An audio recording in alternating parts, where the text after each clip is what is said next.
Olá, mundo, tudo bem com vocês? Mais um episódio aqui do nosso grande podcast Coda Mais Fala, episódio número 29, segunda temporada, terceiro episódio da segunda temporada. Seja muito bem-vindo, seja muito bem-vinda. Aqui quem vos fala, Rafael Tomazelli Mazzucato, host aqui da parte técnica do Coda Mais Fala.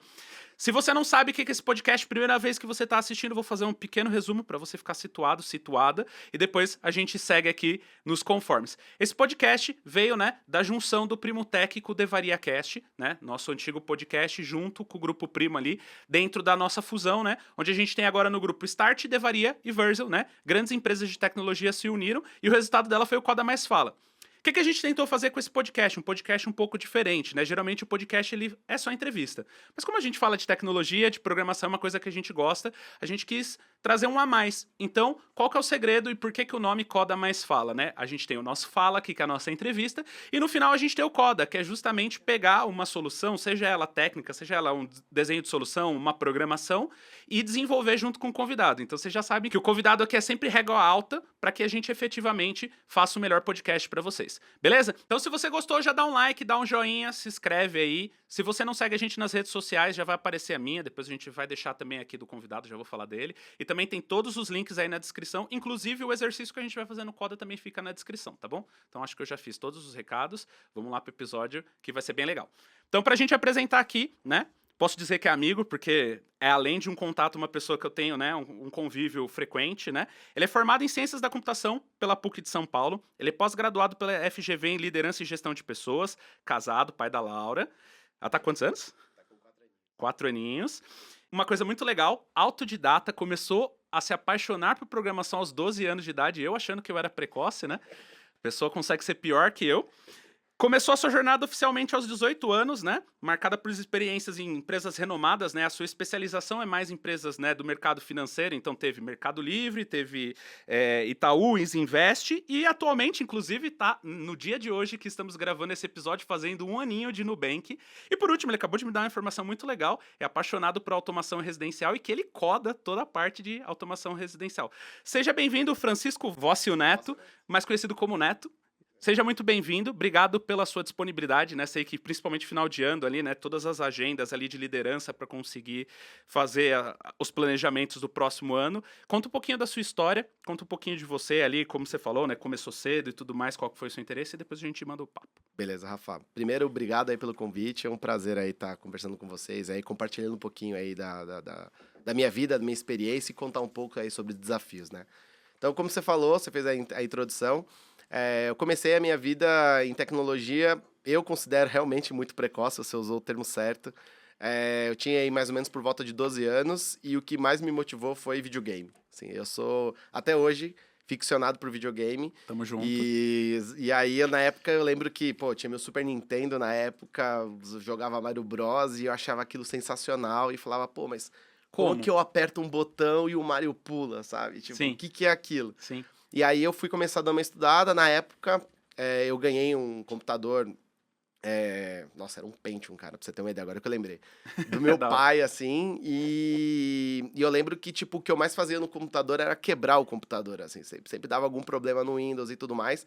E meu pai tinha que levar para um técnico ali arrumar. E aquilo, tipo, ficava um tempo, ficava mó triste e tudo mais. Eu falei, não, peraí. Se o técnico consegue, eu também acho que eu vou conseguir.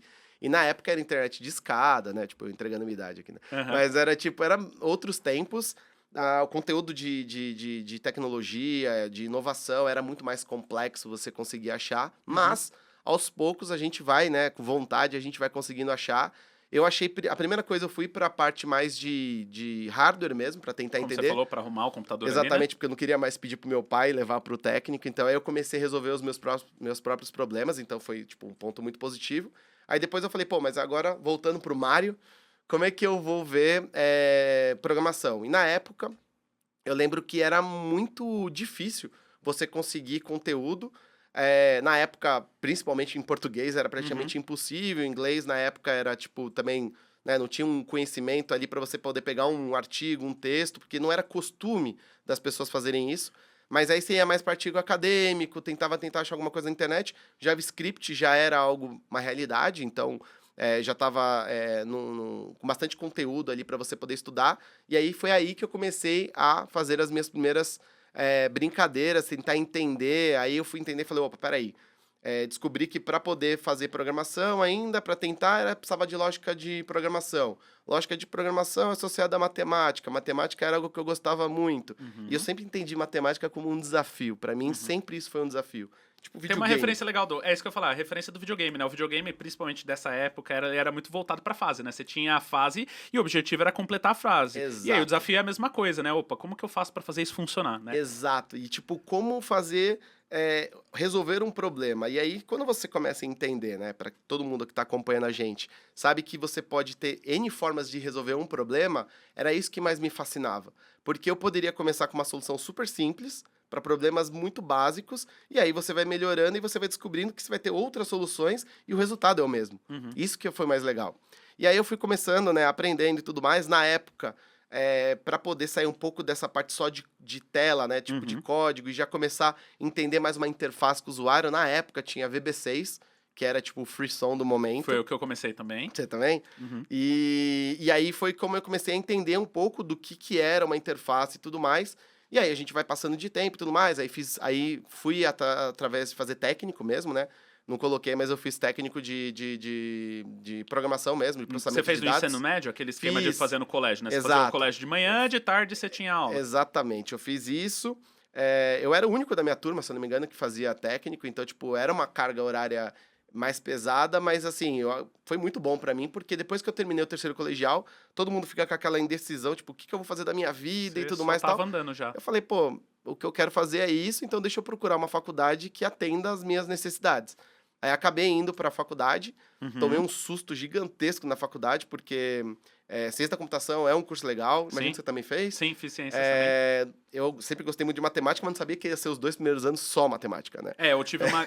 É que você pegou uma PUC, né? Que ela já tem uma pegada mais estruturada. Muito acadêmico, Eu né? peguei um pouco diferente. Eu fiz na UNG ali, eu tive matemática, mas eu tive, sei lá, 4 matérias nos primeiros 2 anos. Nossa, né? Não, o meu Sonho, foi... sonho.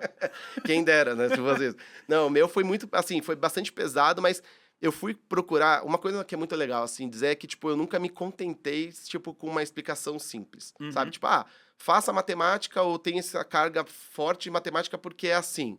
Não, não é assim. Por quê? E aí eu fui entender. Para desenvolver o senso analítico e tudo mais tal, essa questão dessa carga pesada desde geometria, cara. Eu tive, Uhum. tipo, cálculos matemático 1, 2, 3 e 4, física 1, 2, 3 e 4. Dentro dos cálculos você tem derivada segunda, terceira e tudo mais. Então Sim. você falava, mas não vou usar isso pra nada na minha vida. Uhum. Na verdade, você tá usando, porque você tá forçando a sua cabeça a pensar em como resolver problemas. E tem a questão da neurociência, né? Que como o nosso cérebro funciona, né? A gente vai, conforme a gente vai aprendendo alguma coisa nova, a gente vai criando redes neurais. E as redes Exato. neurais é o que vai fazendo você abrir para outros conhecimentos. Ou seja, no final das Exato. contas, a matemática, a derivada, a integral fez com que você tivesse facilidade para fazer a arquitetura distribuída. Exatamente, cara. É perfeita analogia e é exatamente isso, porque eu acredito que é como se fosse um músculo mesmo, né? Uhum. Uma academia que você vai treinando e aí as coisas vão ficando mais fáceis. Eu lembro que na faculdade, para quem aí está começando em faculdade de ciência da computação, processamento de dados, análise de sistema e tudo mais, engenharia de software também, né? De Sim. hardware, é muito pesado a programação e no começo algoritmos e estrutura de dados pode assustar muito. Uhum. Né? Você fala, Uhum. pô, mas eu vou fazer um bubble sort, quick sort, sendo que hoje eu tenho uma porrada de framework Que já faz que isso já faz automático. isso. Mas, pô, se você aprender como que aquilo foi feito e o exercício, no começo fica difícil, mas de tanto você treinar, vai ficando mais fácil. É por isso que a gente acredita muito nessa questão da base da devaria, né? A gente vê muitos lugares que as pessoas pegam e falam assim, poxa, vem aqui, você já começa com programação. E as pessoas ficam com dificuldades. Você deve ter isso lá dentro dos processos seletivos, a pessoa que vem, ela sabe o framework, mas ela não tem lógica o suficiente, porque é o que você falou. Eu fiquei fazendo matemática por um tempo, até que começou a fazer sentido logicamente para eu desenvolver realmente um sistema, entendeu? Exatamente. E aí foi uma questão de consequência, assim. Já no primeiro ano, eu já programava, mas eu não sabia o que era um mercado corporativo.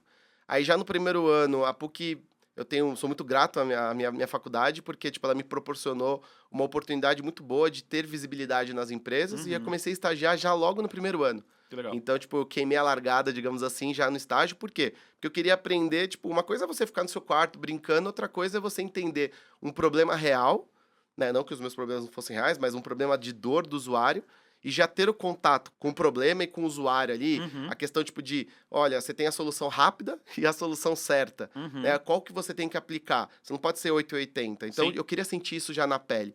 E eu tive bons mentores durante a minha faculdade, principalmente já no começo do ano. E aí eu já virei estágio ali, com 18 anos eu já estava estagiando.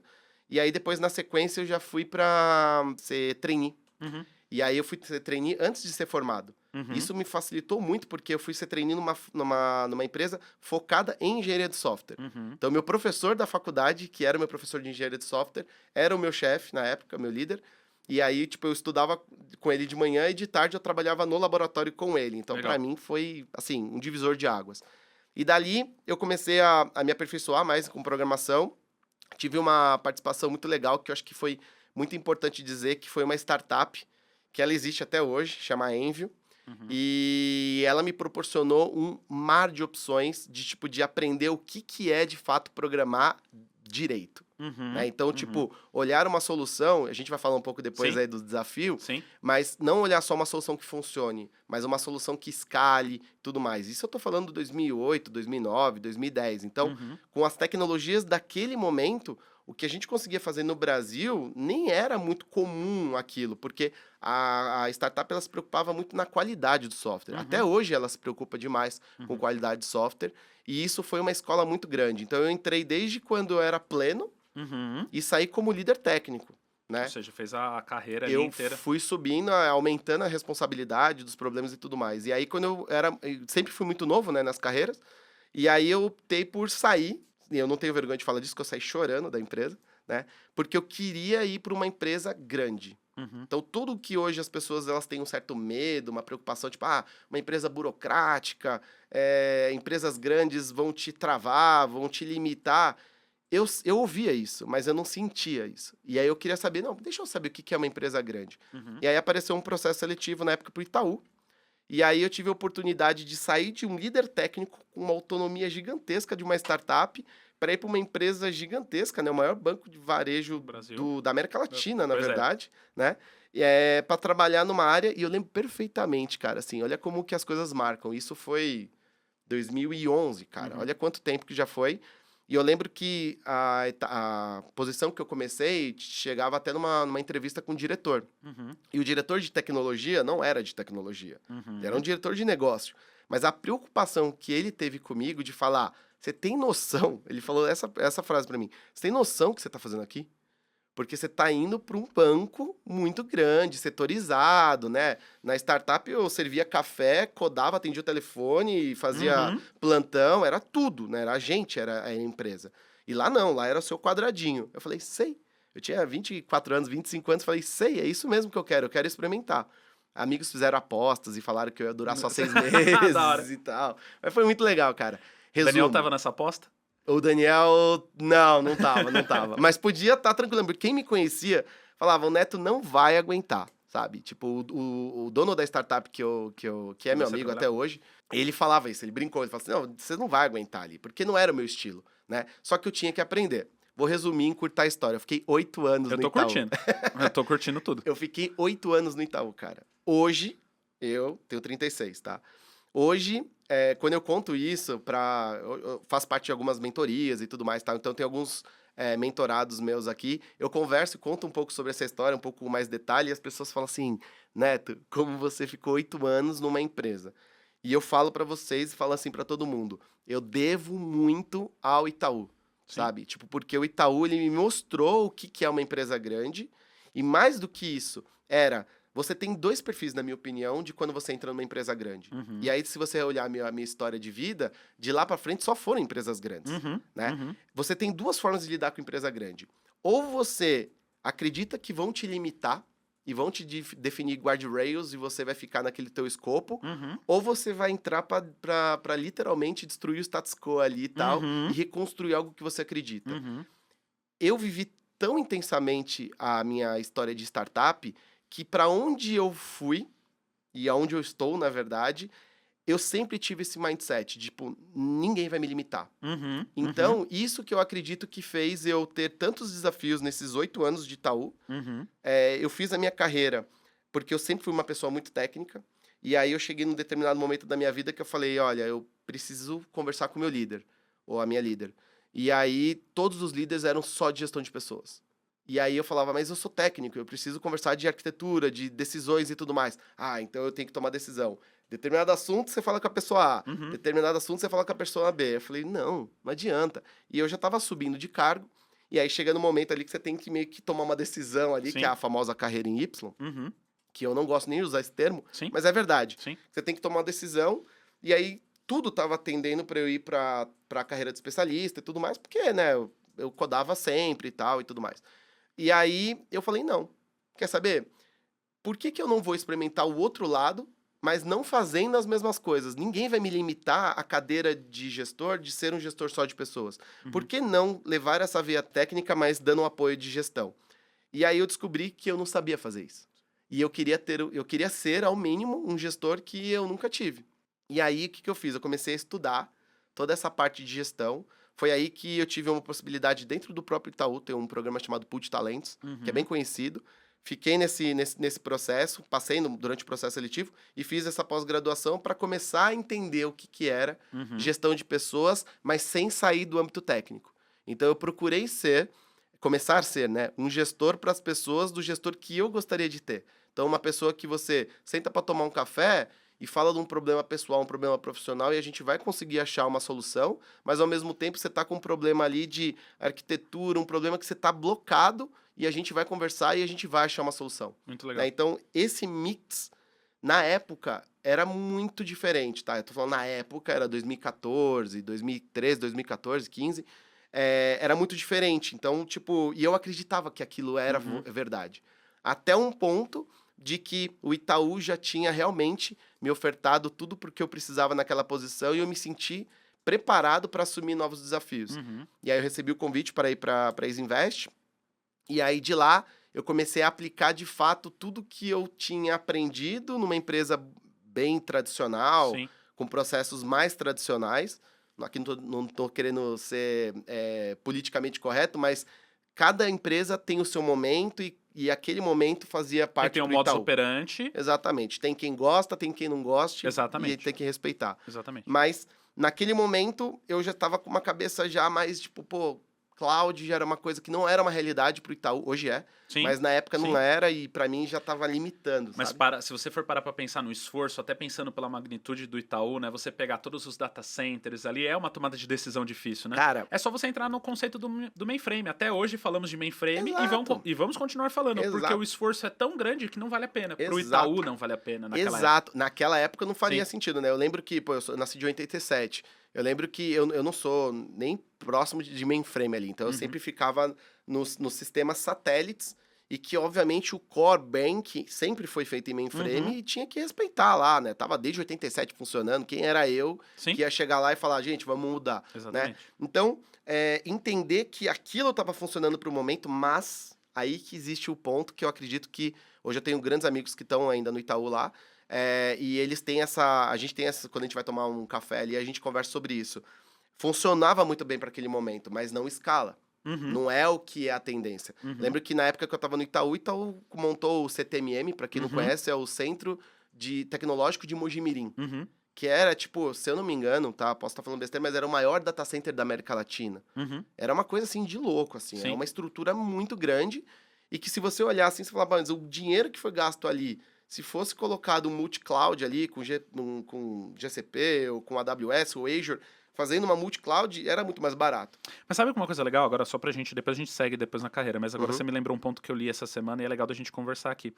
Não sei se isso era uma intenção ou não do Itaú, e não sei se é ainda hoje, mas não sei se você leu recentemente que hoje os maiores ativos, as empresas de tecnologia, né? Não vamos tirar as de serviço de produto, mas as empresas que o core business é tecnologia, com os maiores valores agregados no mundo, né? Com maior EBITDA e tudo mais, são as empresas voltadas para hardware. Justamente porque tá tendo uma inversão agora, né? Até, sei lá, a gente podia falar até 2022, o que dava dinheiro para a empresa? Era o software. Sim. Então, a gente vai falar de Nubank aqui, pô, o app do Nubank, Nubank, né? Então, assim, o ativo era o software. Uhum. Só que agora, com o advento do cloud, com todo mundo apostando em Azure e AWS, Sim. está se tornando o inverso. A dependência é tão grande desses serviços de cloud que as empresas que estão começando a abrir concorrência com essas, elas estão tendo um evaluate grande. Ou seja, agora o que está dando dinheiro para a empresa é o hardware, não é mais o software. Olha que muito louco. Então, E é vai o mudando, momento. né? É o mudando, momento, é o momento. exatamente. Eu acho que o segredo do sucesso aí, falando de carreira e de oportunidades,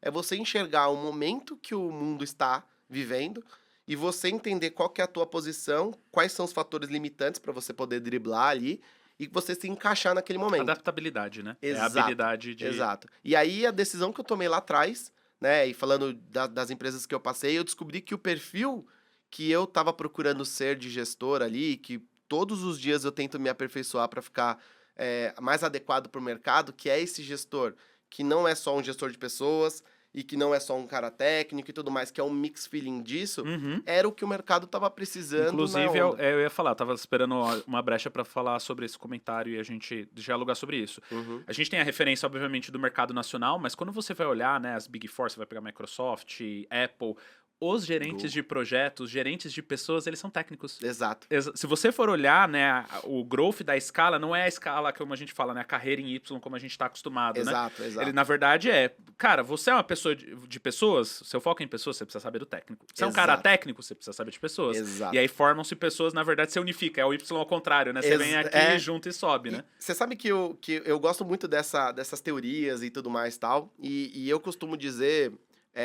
conversando aí com alguns também, que eu também, além de eu ter os meus mentorados, eu também tenho alguns mentores que eu gosto de conversar. Sim.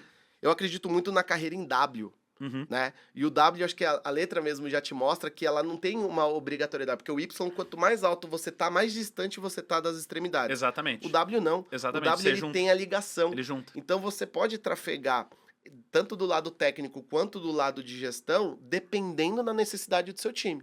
É o que você falou do momento. Deixa eu entender. Neste time eu preciso ser mais técnico ou eu preciso ser mais pessoas? Exato. E aí você ajusta. E esse foi o momento, o trigger, que fez eu olhar para o mercado e procurar empresas que faziam mais sentido para o momento de carreira que eu tava. Uhum. E ali foi, por exemplo, vou pegar o exemplo do Mercado Livre. O Mercado Livre, o processo seletivo do Mercado Livre é sensacional, né? Fazendo propaganda do Mercado Livre, mas isso é muito legal. Sim. Eu lembro até hoje que eu tava na época na Isinvest e tal, e eu recebi um convite para poder fazer parte do processo seletivo do Meli para manager na época, Uhum. né? E aí eu falei, bom, legal, vou lá fazer uma entrevista, conversar um pouco sobre a minha carreira e tal, e foi exatamente isso que aconteceu. Acabou a entrevista, a pessoa X lá chegou e falou assim pra mim, legal, pô, gostamos aqui, acho que os assuntos bateram, mas ó, tá aqui um desafio, vai pra sua casa, 3 semanas você sobe o seu código no Git e a gente faz um stress test aqui na AWS com o que você desenvolveu, com a solução pronta, e você volta aqui pra apresentar a solução. Eu saí tipo, oi? Uhum. Sabe, tipo, mas é pra manager que eu tô fazendo. Ela falou, sim, é pra manager. Manager. Uhum. Aí eu falei, nossa, aí eu lembro de ter chegado O em olho casa até brilhou, assim, né? Nossa, eu falei, cara, tipo, voltei no tempo e era isso que eu quero da minha vida. E foi muito legal, cara. Você podia escolher a tecnologia que você queria. A gente vai falar um pouco, né, sobre Sim. desafios e tudo mais. Aí eu fui, na época eu lembro que eu fiz de noite, né, nosso estilo ali de fazer depois da madrugada. Entreguei, sabe, com o olho brilhando, assim, falei, nossa, que legal, tal. Enfim, passei no processo. E na época eu não aceitei a proposta, optei por ter ficado na estrutura que eu tava antes. Mas depois de uns tempos, né, quando é pra ser, é pra ser. E aí depois passou uns meses, eles fizeram uma proposta, uma participação no mesmo processo seletivo, só que só pra senior manager. Uhum. Aí o que eu pensei? Eu falei, bom, era pra manager, agora é pra senior manager, eles vão subir a régua. E eu acho que agora sim eles vão focar mais na parte de gestão. Não. Meteram outro. Mas só não foi código, eu não precisei subir o GitHub. Git. Mas eu lembro até hoje, eu falo isso brincando, mas foi muito legal. Como foi conduzida a entrevista da parte técnica com o Meli argentino, né? Então, Uhum. tipo, eram majoritariamente as pessoas argentinas no case. E pegando muito pesado em arquitetura, sabe? Pegando muito pesado, assim. Foram, tipo, 1 hora, assim, digamos assim, entrando nos detalhes para saber se realmente você sabia o que você estava falando, né? Uhum. Não é que você leu um artigo, um Medium da vida Se preparou ali e acabou. Exato. Não dava. E aí eu achei aquilo fascinante.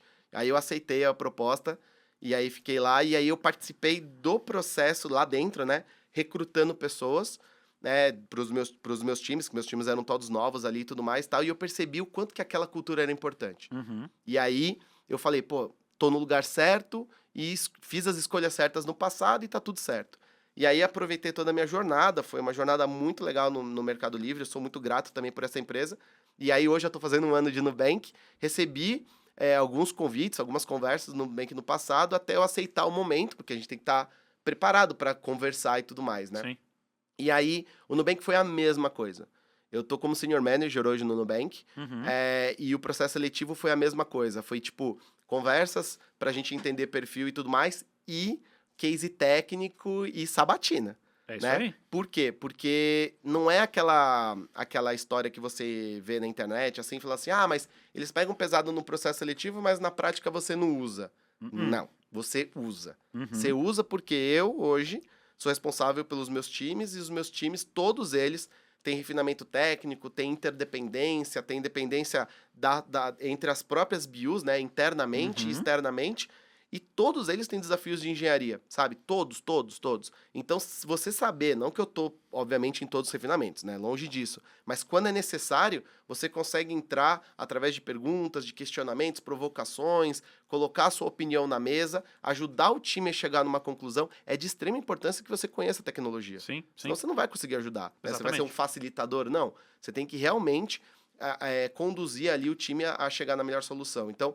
acredito que este perfil é exatamente o que essas empresas que eu considero aqui no Brasil muito conceituadas tecnicamente procuram de um gestor. Não? É muito legal. Cara, você me trouxe aqui, ao trazer a sua jornada, uma série de coisas legais pra gente comentar aqui. A primeira delas foi, poxa, passei 2 anos ali de faculdade ali estudando matemática, mas depois vi que isso deu muita diferença. Você acredita que todo esse esforço lógico que você teve com matemática, isso pra você que tá estudando programação e tudo mais, você acha que ele moldou pra você ser um grande programador de arquiteturas complexas?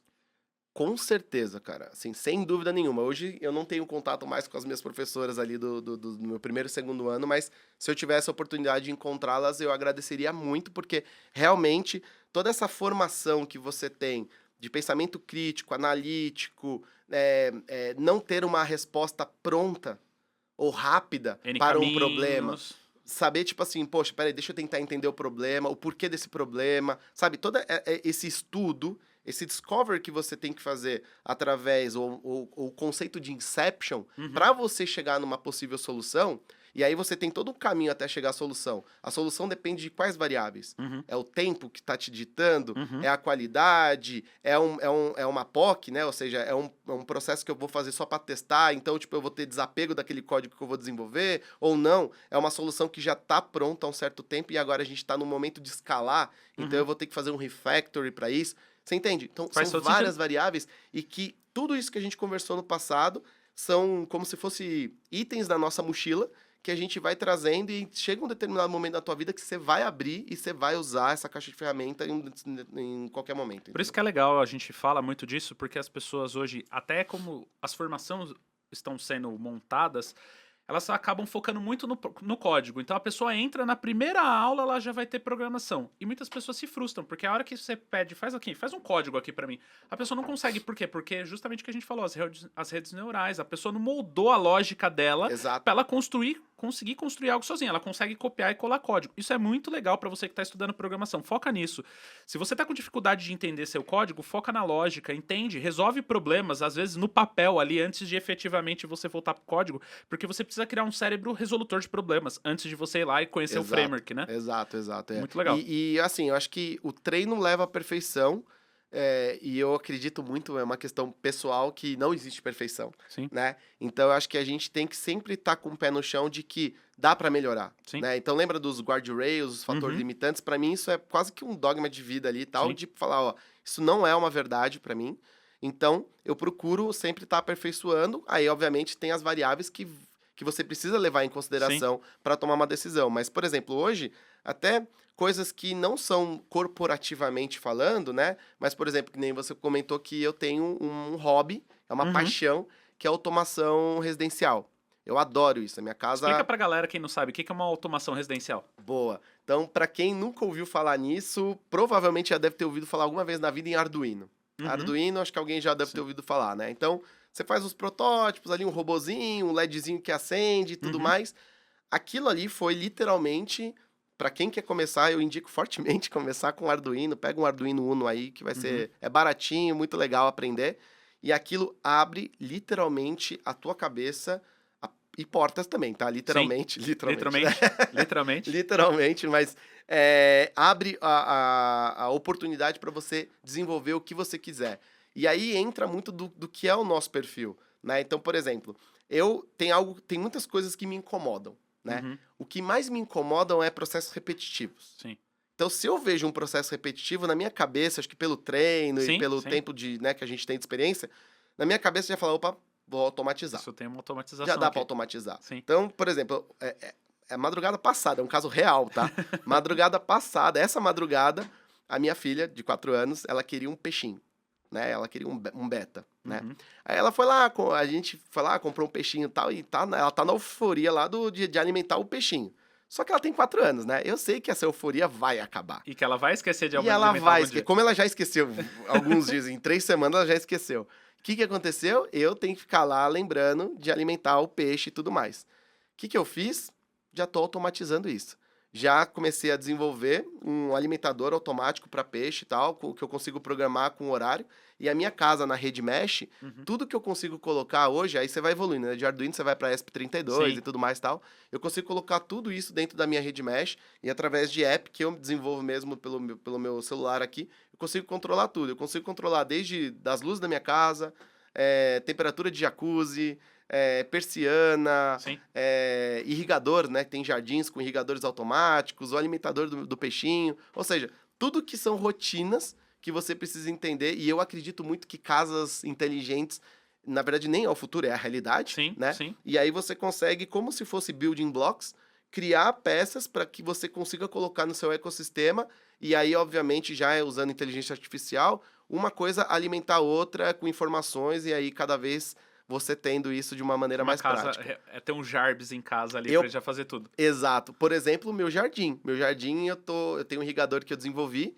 Eu já não rego o jardim, literalmente eu não rego ele há 1 ano. E ele tem todas essas variações. Ah, precisa regar um pouco mais, um pouco menos, de Tudo. acordo com as variações, né? Tudo. A gente vai estudando, vai colocando sensores ali, no caso ali, capacitivos ali, para poder entender o quanto que a terra estava seca e tudo mais. Aí Legal. eu fiz ligação com motorzinhos ali e tal, para poder colocar num repositório de água, com solenoide, enfim. Tem todo um processo ali e tal. E aí, se o sensor verifica que um vaso está precisando de água, ele aciona, automaticamente o motorzinho rega tal, e isso ele se alimenta 24/7. Faz 1 ano ali que eu literalmente Muito não legal. tenho dor de cabeça. Eu viajo, fico fora de casa e tá tudo sobrevivendo lá. Muito da hora, muito da hora. E aí a gente falou, eu vou só pontuar alguns pontos, até pra gente fechar essa questão do processo de carreira, a gente começar a falar um pouquinho mais sobre tecnologia do Nubank, que eu acho que é um ponto legal pra gente falar aqui. Olha aqui que insights legais que o Neto trouxe pra gente, né? A primeira coisa que eu achei bem legal, né, foi essa questão de ele querer saber o porquê por trás. Então, assim, Curiosidade, né? isso é uma coisa muito interessante, né? A curiosidade, mas a curiosidade voltada pra lógica é interessante, por quê? Porque quando você só pega e desenvolve uma tecnologia e você não sabe como ela funciona por trás, mas isso aqui compila, como que o computador lê, ele interpreta, isso faz muita diferença, como ele deu o exemplo, né? Uma coisa é você só tá usando lá a estrutura de repetição, outra coisa é você saber como a estrutura de repetição funciona. Então, insight muito legal. Segundo insight de mentor, né? Ele falou que os mentores foram muito importantes, então isso é uma coisa bem legal, né? Se você tá estudando numa formação e essa formação não tem nenhum tipo de mentoria, é só toma conteúdo aí, né? A chance de você travar é muito grande, né? Putz, na nossa época de videogame a gente não tinha mentor, mas a gente ia detonado, né? Comprava a revistinha e lia o detonado. Nossa senhora. Justamente por Foi quê? longe, Porque ó. você às vezes trava e precisa de apoio. Então a mentoria. Achei muito legal esse lance que você falou de não se contentar com vou me colocar numa caixinha, né? Não vão colocar crenças Fatores limitantes limitantes, em mim. Exato. Então, isso é uma coisa muito legal, inclusive, para você trabalhar em grandes empresas. Eu acho que o foco, a referência aqui do Neto para vocês é, cara, eu quero trabalhar numa grande empresa. Se esse é seu perfil, é o seu sonho, olha e ouve o que ele está falando, né? Dentro de processos analíticos, mentorias, não se contentar. Uma das coisas muito legais é que ele entendeu que as grandes empresas precisam de pessoas que não estão ali para cumprir um job, mas sim para efetivamente entender como que elas podem expandir lá dentro, né? Ele não entrou no Itaú pensando do tipo, aqui, vou entrar aqui e vou só fazer. Ficar na minha Vão me cadeirinha, né? limitar. Não, não vão me limitar aqui. Então, ó, vários insights legais aqui, que se você tá pensando numa carreira aí, numa big company, putz, só anotar todas eles e colocando em prática, tá? Então, pra gente seguir aqui, Vamos lá. agora falando um pouquinho mais sobre técnico, né? Sim, sim. Conta um pouquinho, você entrou no Nubank 1 ano, mas e aí? Como é que foram Sim. os desafios? O que você teve de legal? Porque por mais que a gente esteja falando de Itaú, Rede, né? A gente falou de Inzivest, Meli também são vários desafios, mas a gente tá Sim. falando do Nubank, a gente tá falando do banco digital hoje, que a cada 3 pessoas no Brasil, tem um aplicativo instalado, né? Exato. A gente tem operação em toda a América Latina, agora entrando na Europa, né? Estados Unidos ali e tudo mais. Então, assim, a gente tá falando de um banco digital que o foco dele é tecnologia, né? Ao contrário de outros bancos como o próprio Itaú, que era agência, Exato. o core é tecnologia, é um Exato. serviço digital. Então, eu acredito Exatamente. que você deve ter coisas ali que aconteceu que você falou, opa, deixa eu me adaptar para isso Sim, aqui. Conta um sim. pouquinho desse... Cara, é legal, assim, eu acho que eu tô fazendo exatamente hoje 1 ano de Nubank e o que a gente, enfim, já vinha conversando é que a cultura do Nubank, né, o Nubank eu acho que dispensa comentários, Sim. né, tipo, do que é o Nubank. A gente eu vai acho fazer um que... episódio só de cultura com o Dani. Exato, acho ponto. que isso vamos fazer sim, eu acho que vai ser muito legal, mas assim, eu lembro que para as outras empresas antes do Nubank, por onde eu passei, eu lembro que eu sempre procurei referências, Uhum. né? E isso acho que não é uma coisa que as pessoas têm que ter vergonha de falar, é o contrário. Sim. Né? As pessoas têm que entender que você tem que ter referências, né? Sim. Você tem que ser referências coisas que são boas, né? Sim. Inclusive, que você se identifica. E a cultura do Nubank, ela sempre foi muito forte. Né? Então, para quem não está lá dentro, entender o que é a cultura do Nubank, já era algo que impacta. Então, você tentar entender e tudo mais. Quando você está lá dentro, é uma outra. Foi até o que você falou, né? Eu já amava a cultura antes de entrar. Depois que eu entrei. É o match perfeito, porque, por exemplo, eu falo muito para as pessoas, independentemente do nível que você for procurado, assim, poxa, é uma vaga de dev, uma vaga de executivo. Não tem problema.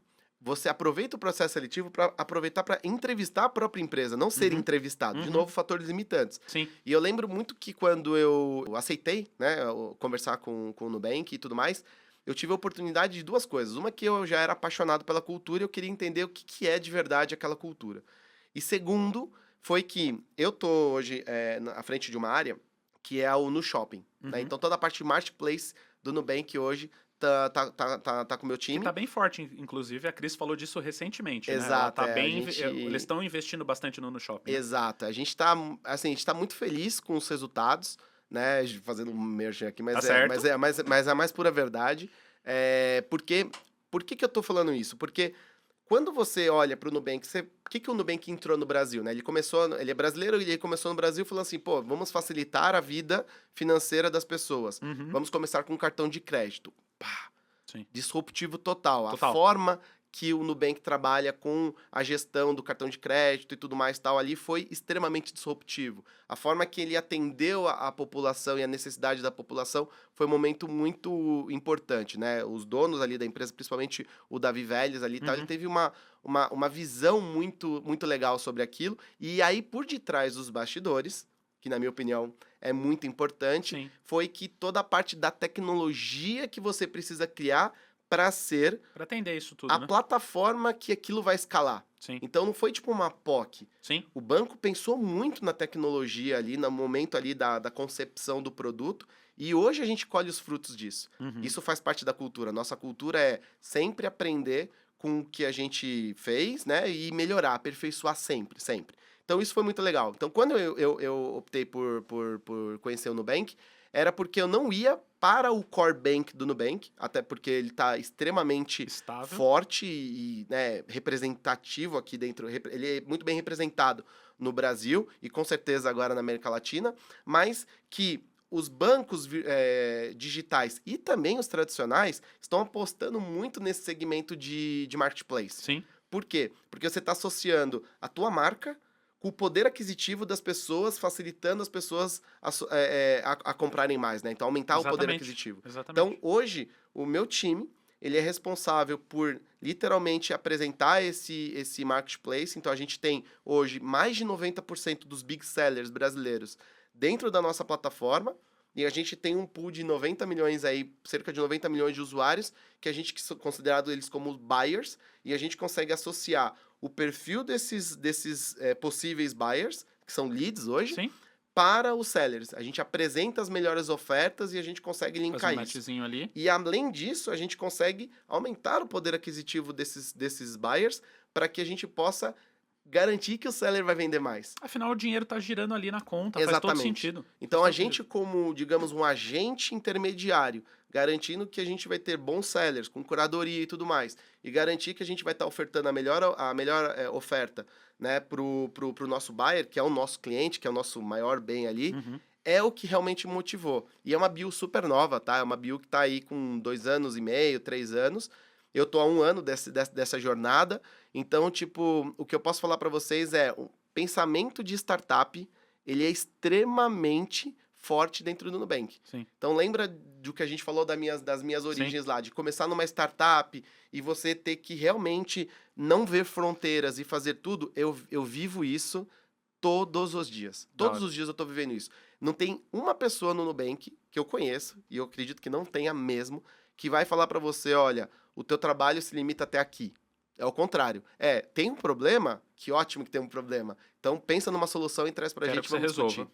É isso. Muito legal. E isso é para todos os níveis. Então, E isso vocês chama muita ainda tem atenção. aquela questão da cultura, né? Que a gente também vai falar um pouquinho mais num outro episódio, mas Sim. da experiência do usuário, né? Porque a cultura é muito voltada para a experiência do usuário e não efetivamente para o retorno e etc e Não, tal. exato. Faz parte, né, da política do Nubank. O Nubank começou a dar lucro, né, efetivamente, recentemente, mas o Nubank tem 10 anos. Sim. Então, assim, tem toda uma jornada e muito clara, tá? Não é que eu tô fazendo propaganda não, mas é que eu acredito de verdade Sim, nisso. sim. Extremamente clara com a relação com os investidores, de que isso fez parte, né, de todo o desenvolvimento do Nubank. Sim. Né? Então, hoje, se a gente está dando lucro, hoje os nossos produtos estão dando retorno, Foi a construção de 10 a anos. construção exatamente pensando no usuário como centro de todos os problemas e proporcionando soluções que atendam isso. A gente pode errar? Com certeza. Sim. Mas aí a gente aplica o conceito do if fail, fail fast. Sim. Então, se exatamente. tiver que errar, vamos É o experimentar, conceito de erra. startup, né? Testa um Exato. produto, deu errado, beleza, joga fora, tenta de novo, né? Essa é literalmente o nosso, digamos, a razão da existência das unidades de negócio, né? Que a gente chama de business units lá, né? Então, elas são todas pensadas dessa forma. Eu tenho prazer, na verdade, a oportunidade de estar contribuindo nessa área, que tem um potencial gigantesco, porque ela é uma global area. Uhum. Então, hoje a gente está atuando especificamente no Brasil, mas tem um potencial muito grande para expandir. E, de novo, né? Olhando todos os objetivos. Então, hoje o nosso maior foco é no nosso cliente, mas por que não o seller também ser o nosso cliente? Sim, sim. Se a gente tem conta PJ, entendeu? Exatamente, exatamente. Então, e isso não é uma sacada só do Nubank, porque Não, o conceito de marketplace, ele nem é tão disruptivo assim. Sim. Ele é muito comum, você tem várias empresas ofertando isso como SaaS, né? Como Sim, Software as a sim, Service. sim. Mas mais do que isso, é aproveitar a tua base e extrair o melhor dela e fornecer o melhor dela. Você não está só ganhando vantagens em cima dela, você está ofertando um serviço decente. Mas a vantagem de você ter um marketplace dentro de uma instituição financeira é que o dinheiro já está lá dentro. Entendeu? Exato, você faz rodar. Então, a gente tem hoje um ecossistema. E outra coisa muito legal também de se dizer é que isso não só no Nubank, mas acho que o Nubank faz muito bem isso, mas o Meli, né, que eu já passei e outras empresas, é que o ecossistema é extremamente fechado. Então, você consegue, por exemplo, ter uma ótima solução financeira, por exemplo, a NuPay, Uhum. que fornece condições diferenciadas de pagamento para que o nosso usuário use esse dinheiro para comprar produtos dentro do marketplace. Uhum. Né? Uhum. Aí você tem, por exemplo, parte de seguros, que também está dentro do banco e pode servir produtos dentro do nosso marketplace. Ou Sim. segmentos que nem tem ideia que Mas que são vão bancários surgir. e que vão surgir e que nós estamos preparados para isso. Então, por exemplo, segmentos de viagem, extremamente disruptivo. Uhum. Estamos se preparando para isso e logo ter isso como um produto que vai agregar mais, como uma prateleira. Sim. Você precisou, tá lá. Sim, com certeza. E faz sentido, né? Como eu falei, você já tá com o dinheiro lá, você já recebe seu salário lá. Então, assim, dali te oferecer. Toda pessoa vai viajar um dia, toda pessoa vai pagar uma multa. Ou seja, você prestar esses serviços dentro de um marketplace faz muito sentido. Sem Né? dúvida nenhuma. E com relação à tecnologia, né, então, só pra gente trazer aqui Vamos pro lá. pessoal, uma coisa que eu acho muito legal é que, ao contrário de outras instituições que, né, utilizam tecnologias, obviamente vocês utilizam, mas vocês adquiriram a tecnologia, né? Então Foi. vocês foram lá, compraram o Clojure, né, trouxeram pra dentro, né? Hoje vocês mantêm ali e tudo mais. E eu queria contar como que foi essa tomada de decisão de pegar uma linguagem de mercado, comprar ela, trazer pra dentro do Nubank E qual foram os desafios ali, né? Porque primeiro eu tava no React Native, do React Native foi pro Flutter, do Flutter foi pro Clojure. Então, assim, como é que foi todos esses desafios aí dentro da migração? Sim. Eu particularmente não participei, né? Porque como eu tenho um ano de Nubank, a decisão da tecnologia, ela foi tomada lá no começo de tudo, né? E foi muito interessante, assim. Você tem vários artigos públicos hoje, então se as pessoas procurarem aí no Google como Clojure Nubank e tal, tem vários artigos livres, né? Abertos ali à população para poder entender. Porque o que acontece? Fazendo um resumo ali da estratégia, a gente fez uma estratégia hoje de quando precisar de uma estrutura de dados, de banco de dados, que fornecesse a possibilidade para as necessidades que a gente tinha no momento, que na época era o cartão de crédito, extrato e tudo mais, fizeram todo um estudo de mercado para descobrir qual que era a melhor tecnologia para isso. Chegaram à conclusão de que existia uma tecnologia, né, de estrutura de dados chamada Datomic. E o Datomic nada mais é, para quem gosta aí de tecnologia, querer entender um pouco mais sobre isso, ele é como se fosse um banco de dados em forma de log. Então, ele sempre vai inserindo as coisas. Né? Então, quando você quiser saber toda a rastreabilidade daquele registro, você lê em forma de log e você consegue saber todo a gestão de status, de estado, né? Tudo da aplicação. E o Datomic, ele é feito em Clojure. Então, uma coisa foi puxando a outra. Entendi. Pô, a estrutura de dados atendia. Legal. Como é que a gente faz, então, para poder ficar mais próximo disso? Pô, vamos adotar Clojure. Quais são as vantagens do Clojure? Quem é Clojure? Para que Clojure? Né? Então, para quem ainda não conhece, né, tentando fazer um overview do Clojure, ele tem várias... Ele é uma linguagem que vem do dialeto do Lisp, funcional, né? Vem do dialeto do Lisp, então acho que muito voltado para a parte de functions, né? Então isso é muito legal. E ele vem com atribuições que facilitam muito o desenvolvimento, porque como você coda em Clojure, ele está muito representando a estrutura de dados que a gente está guardando. Orientado para... Exato. Então, estrutura. ele evita você tem um software muito mais coeso, muito mais claro, muito mais simples. Por quê? Porque a estrutura reflete isso.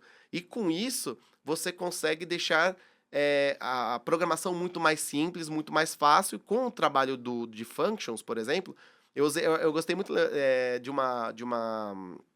uma explicação mais simples, mas dá para entender de um pessoal do meu time num refinamento que eu estava participando, que o Clojure, ele pode se similar muito a uma receita de bolo. É a analogia que a gente faz na Devaria para algoritmo. Eu falo que o algoritmo nada mais é que uma receita de bolo. Então, você segue passos, se você tirar aquele passo de uma ordem e colocar para outra, por exemplo, estou fazendo bolo, não tem a forma, vai queimar, vai grudar.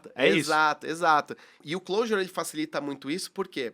Por vários motivos. Primeiro que ele vai te direcionar para a criação de functions, e as functions deveriam e tem que ser os mais objetivas e simples possíveis. Né? Então, você consegue, através também do Clojure, facilitar muito o TDD. Então, o desenvolvimento orientado a testes, você consegue fazer uma pequena function, você consegue testar ela em runtime, né? E aí, com isso, você consegue agregando essas functions e aí você criando uma estrutura mais robusta. Legal. E associado a essa linguagem, a uma arquitetura hexagonal, você consegue fazer todas as divisões das camadas, tanto da parte lógica, né, que aí seriam desde o controller, a parte lógica e a camada de dados, de forma separada para evitar o autoacoplamento. Legal. Com isso, a gente consegue criar que é uma das maiores dores de orientação a objeto, né? Acoplamento é a dor da orientação a objeto. Porque, exatamente. E a alta dependência também. Sim. Porque aí quando você quer trazer, por exemplo, mover essa xícara para cá, você tem que trazer tudo que depende. Né? Que aí você até assusta, né? E aí, com isso, você consegue criar uma série de libraries. Então, hoje, por exemplo, você tem a exposição do Clojure, porque aí, né, com o tempo, né, desculpa só pra pegar. Não, eu tô achando bem legal porque eu tô curtindo. Começou a, ter um interesse tão forte que se aproximamos muito da empresa e aí adquirimos o Clojure, e o Clojure hoje é o dono, né? Quem desenvolveu o Clojure, ele agora acho que ele tá afastado, se não me engano, ele aposentou e tal, mas ele trabalhava assim, tipo, a gente encontrava eles no corredor do Nubank, assim, era muito legal, né? Hoje é mantido 100% por funcionários do Nubank ou não é open source ainda? Ele tem a comunidade, ele tem uma comunidade ativa, mas assim, A curadoria é de vocês, ou seja, lá, se eu quiser fazer uma contribuição, eu vou lá, subo um PR, alguém analisa, se fizer sentido, aprova. A comunidade, ela é ativa. Legal. Né? E a gente também tem uma outra vantagem que a gente procura tirar vantagem de tudo que a gente coloca na nossa stack, né? E o Clojure, ele roda em cima da JVM. Uhum. Então, ele também tem a vantagem da interoperabilidade do Java. Sim. Né? Então, quando você está falando de ter uma library, ter alguma outra funcionalidade do Java que é interessante pra gente, por que não usar? Vou precisar aqui de uma dependência que tá em Java. Dane-se, é só pegar, importar e já era. E colocar, e vai ser feliz, né? E aí, com isso, a gente consegue ter hoje a gente tem um time no Nubank, que é global, que é chamado CTP, que é de plataforma, e eles cuidam de muita coisa, o nome já diz de plataforma, mas de foundation, né? Então, o que acontece? Hoje, a gente tem a possibilidade, eu consigo falar isso com propriedade para você, que a gente tem hoje uma caixa de ferramenta, uma prateleira ali tão grande, tão extensa, que a gente consegue criar novos produtos muito rápido. Porque aí vocês vão lá, já tem um design system, já tem todas as coisas, só vai fazendo os Exato. plug and play. Você vai usar isso aqui, então o layout vai ser mais ou menos isso aqui, a arquitetura vai ser mais ou menos isso aqui, vai puxando os pacotes, junta ali nas functions, cria os steps e já era. Exato. E a gente criou, em cima de uma arquitetura hexagonal, a gente criou um partner que ele é proprietário do Nubank, chamado Diplomat, que ele é basicamente é baseado em cima da arquitetura hexagonal, que ele consegue, através desse conjunto de libraries, desses componentes, facilitar a criação. Então, por exemplo, a gente consegue fazer um hackathon aí, por exemplo, que aconteceu até, foi curioso, semana passada a gente fez um encontro presencial no nosso escritório, e teve um hackathon ali pra gente poder tentar entender ali uns desafios e tudo mais. Teve times que conseguiram, em um dia e meio, desenvolver a solução de ponta a ponta, por causa da quantidade de serviços que a gente tinha. Então, até assustou as pessoas que estavam de negócio, de business ali, de outros chapters, vendo a solução pronta, porque a gente consegue, só para vocês terem ideia, através de toda a stack que proporciona para a gente, não só no Clojure, mas todo o ambiente, os satélites que estão em volta, a gente consegue garantir a qualidade, porque já é orientado a teste. Sim. A gente consegue fazer o simples bem feito, e a gente consegue fomentar muito o teste AB. Então, por exemplo, toda a parte do que você falou, mas vocês trabalhavam com o Flutter e agora vocês estão trabalhando com o Clojure. E aí, como é que funciona o app? O app do Nubank hoje, a base dele, né, quando a gente baixa ali na Store e tudo mais e tal, ele é em Flutter. Só que as páginas que são carregadas dele são server-side. Isso é uma característica muito legal até de comentar de grandes bancos, né? Porque vocês precisam entregar conteúdos no app muito rápido e a gente sabe que o tempo de esteira das lojas, seja Google, seja Apple, é lento. Exato. E aí tomou-se a decisão de falar assim, vamos deixar o carregamento das telas no back-end, né? Exato. Então você desce um JSONzão onde você fala, vai ter um botão input de nome, um botão de input. E aí a montagem da tela fica no Flutter, mas na verdade o que delimita quais vão ser as telas ou o que se exibe vem tudo do back-end, é isso, né? Exato. E aí, aproveitando melhor a nossa stack, porque o que acontece? Você fala assim, vamos pro mercado agora e vamos perguntar quais são as tecnologias mais usadas hoje no mercado. Sim. Certamente Flutter não tá lá. Sim. E isso é uma das coisas... no Brasil, com certeza. E arriscaria dizer também lá fora, tá? Porque realmente não é uma linguagem muito conhecida. Porque fugiu do JavaScript, né? Fugiu da comunidade JavaScript. Exato. Que o Facebook fez certo ali com o React Native, exato, né? Exato. É uma boa observação. E aí, por exemplo, quando você enxerga toda essa questão, mas você tá apostando fortemente, porque realmente, né, tem o Ed lá, que era o CTO na época desse momento. Hoje ele trabalha lá, mas ele não é o CTO, mas ele trabalha efetivamente lá no Nubank. Ele é um dos donos, inclusive, né? Eu acredito que grande parte de todo o mérito dessa escolha partiu ali das decisões que ele teve ali no começo, por acreditar no potencial dessa stack. E aí, com o tempo, foi se desenvolvido um framework no próprio Nubank, que eu chamo BDC, que é o Backend Driven Content, que a gente consegue desenvolver em Clojure, e ele transforma isso para a gente conseguir redirecionar isso nas páginas que hoje estão em Flutter. Então, o que a gente consegue fazer com isso? A gente consegue ter uma facilidade imensa, uma quantidade absurda de deploys, porque a gente consegue, se eventualmente acontecer algum problema, a gente consegue controlar melhor os vazamentos e tudo mais, porque a gente está tudo do nosso lado. Sim. E a gente consegue fomentar muito a questão do teste AB. Sim. Então, pouco provável que você vai conseguir pegar pessoas próximas que estão com a mesma versão do app ou com o mesmo comportamento. Por quê? Porque a gente tem uma segmentação muito grande de perfis em que você pode estar no experimento A e eu posso estar no experimento B. A gente está coletando métricas real rodo. time para Uhum. tomar decisão. Então a gente tem todo né, um chapter de BA trabalhando fortemente dentro dos squads. Isso é legal. isso seria impossível de fazer com deploy. Cara, Impossível. assim, de verdade, eu trabalhei, por exemplo, isso não é um demérito, porque acho que é uma realidade grande do mercado. Por exemplo, quando eu trabalhava na Isinvest, que agora é do Nuinvest, mas era Isinvest, a gente optou, na época, por desenvolvimento nativo, Uhum. certo? Então a gente tinha todo o Swift. back-end, BFF e os meus times separados por tecnologia, tá? Então eu tinha Swift, Cada um no seu quadrado. exato, tinha o Swift lá e tinha a galera Do Kotlin ali. do Kotlin, e isso era um problemão pra gente. Porque quando dava algum problema, ou no Swift, né, ou na parte do iOS, ou na parte do Android, por mais que o Android era mais rápido que o iOS, a gente tinha um problema que a gente tinha que submeter isso, e aí, de alguma forma, o Google tinha que de alguma forma garantir que as pessoas iam baixar o app. E se as pessoas não baixam o app, o que eu faço? Uhum. Hoje a gente não tem esse problema, né? Não, muito louco. E isso é uma evolução muito legal para você analisar, né? Você que está fazendo alguma solução aí, né? Com relação a teste AB, tudo isso só seria possível nesse tipo de arquitetura, onde as páginas são renderizadas e vocês conseguem testar pela gama de usuário, né? E se acontecer qualquer tipo de problema, que podem acontecer, soluções Sim. são factíveis à falha, Sim. a gente consegue, tipo, driblar essa situação muito rápido. Muito louco, muito louco. Então, é bem legal. Legal, então a gente entendeu bastante do Clojure aqui, e aí eu acho que isso volta muito pro processo seletivo, né? Eu acho que tem muitas pessoas que sonham em trabalhar no Nubank, eu acho que é legal a gente entrar nesse assunto aqui, né? E a primeira pergunta é, o Clojure, ele realmente faz sentido pro processo seletivo? Ele é um diferencial? Ou como que é? E já conta aí um pouquinho de como que é o processo seletivo no geral. Legal, cara. Muito legal a sua pergunta. A gente escuta muito essa pergunta, tá? Porque as pessoas podem, num primeiro momento, assustar. Exato. Né? Tipo, poxa, mas peraí, eu não tô acostumado com linguagem funcional. E já ouvi disso. Ah, mas peraí, Clojure não é uma coisa que eu vou procurar na internet e vou falar, deixa eu pegar um CRUD ali e tal, e vou ver facilmente como que é. Não é algo tão falado assim nos fóruns e tudo mais tal. Então, o que a gente fez, tá?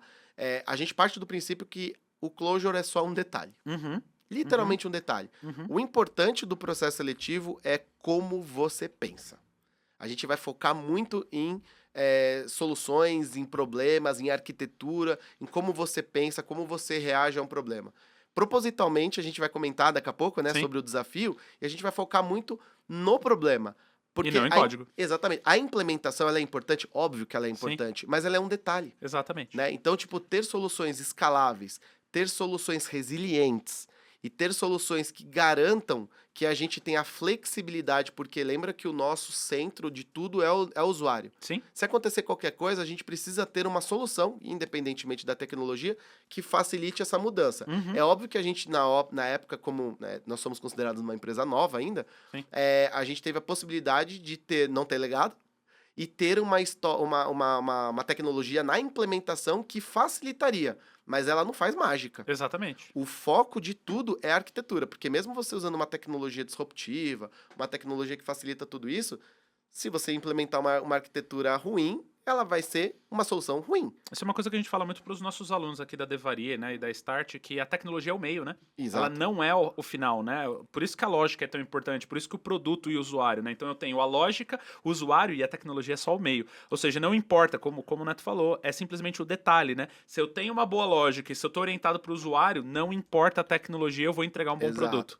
Uma das coisas legais que eu posso citar aqui para quem estiver interessado nas posições do Nubank, a gente tem bastante posição, inclusive, é o seguinte, a gente, determinadas posições, né, senioridades e tudo mais, todas elas vão passar por um case de arquitetura. Uhum. Eu falo todas, literalmente todas. O Tá? estagiário vai passar por um case de arquitetura. Todas.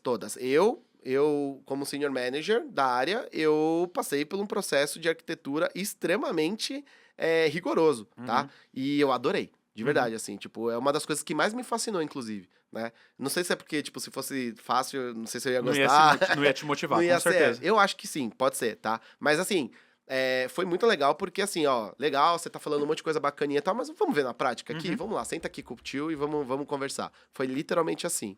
E uma das coisas que eu acho legal é que, dependendo da senioridade, precisa de ver a sua desenvoltura no código. É óbvio, né? Eu, por exemplo, na minha posição atual, eu não tenho o luxo, eu brinco com as pessoas que eu falo luxo, né? De eu pegar, abrir meu Mac agora e abrir né, no caso aqui é minha IDE, e vou abrir um PR aqui. Eu não consigo fazer isso. Né? Infelizmente, não. Mas tem pessoas que sim, e o que é muito legal é que que eles fazem? As pessoas que estão entrevistando, elas são preparadas para fazer essa entrevista e elas vão poder parear com você. Uhum. Então, elas vão abrir um código em Clojure. Você pode falar, eu não faço ideia do que você tá falando, não tem problema. Não tem A gente problema. tá pareando, a gente vai mobar junto, Uhum. e aí com isso a gente vai ver qual que é o teu poder de discussão, o quanto que você conseguiu assimilar os teus conhecimentos atuais com o que a gente tá precisando. Por isso que pra gente é só um O detalhe. analítico é muito importante. Se em 15, 20 minutinhos pareando, eu te mostrar qual que é a estrutura ali, por exemplo, o Clojure ele tem uma forma diferente de você fazer as expressões e tudo mais. E aí, no começo pode te assustar, mas se você tem uma pessoa que tá te apoiando, fala assim, Rafa, vem cá.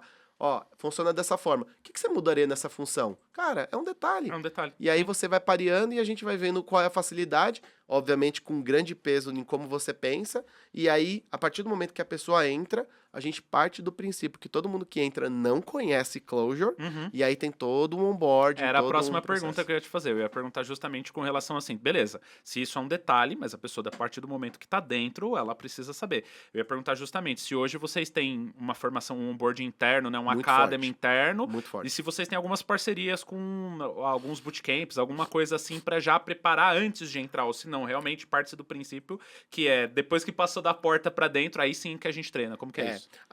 Se tiver algo que for em outros países ou que tiver algum curso preparatório, eu realmente desconheço. Uhum. O que eu conheço é que tem pessoas, inclusive até no meu time, que vieram de um ano e pouco, mais ou menos atrás, de um programa que teve uma seleção que trouxeram as pessoas para dentro do Nubank, com cargos ali a gente chama de associate, né? Uhum. Que são as pessoas mais júniores, e que trouxeram, mas todo o treinamento foi sempre da porta para dentro. Uhum.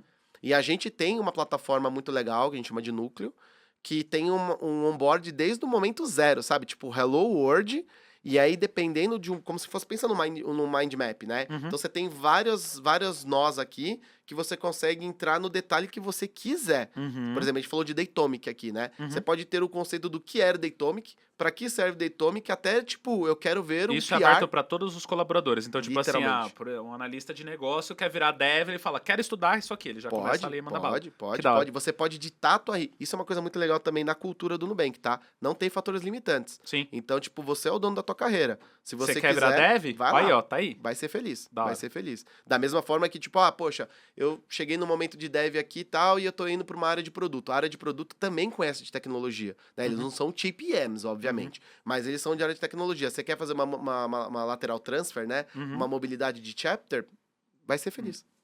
Cara, muito legal, muito legal. Muito legal, né? Então, galera, só para vocês anotarem aí, até para ficar, né, a gente falou muito nesse episódio com relação à qualidade lógica, raciocínio lógico para você trabalhar em grandes empresas. Olha aqui, o processo, né, se você quiser entrar no Nubank, você já sabe. O processo você tem que estar com um poder analítico legal, mesmo que você não saiba de Clojure, e não vai ser exigido que você saiba, Não vai é ser. justamente que você chegue lá e consiga, num pair programming ali, conseguir efetivamente fazer o desenvolvimento da solução, né? Resolver um problema. No final das contas, eu falo isso desde o começo, né? Um programador nada mais é que um resolutor de problemas constante. É Então, isso aí. é isso. Uma dica que eu posso dar, só complementar aqui, pra todo Quero mundo que dicas. tem não tenha medo, porque é natural, né? Tipo, uma síndrome do impostor, alguma coisa Uhum. do gênero, tipo, mas a empresa é grande, mas eles vão fazer perguntas de rodapé de livro. Não. Não.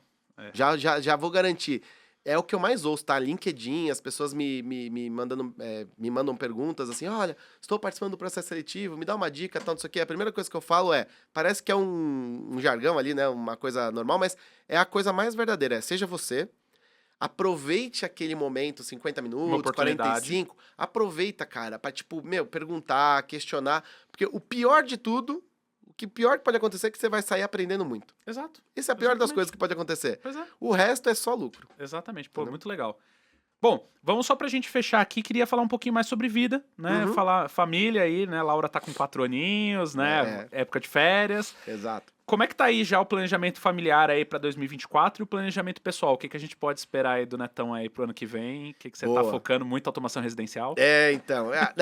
Realmente a automação residencial é algo que é a minha paixão. Então, tipo, pra mim é muito louco porque, tipo, tudo que eu vejo, assim, eu tenho como se fosse um backlog das coisas que eu gostaria de fazer. Então, do ponto de vista hobby, né, pra mim é isso. Então, tipo, desde construção de brinquedo pra minha filha até coisas aí de automação mesmo.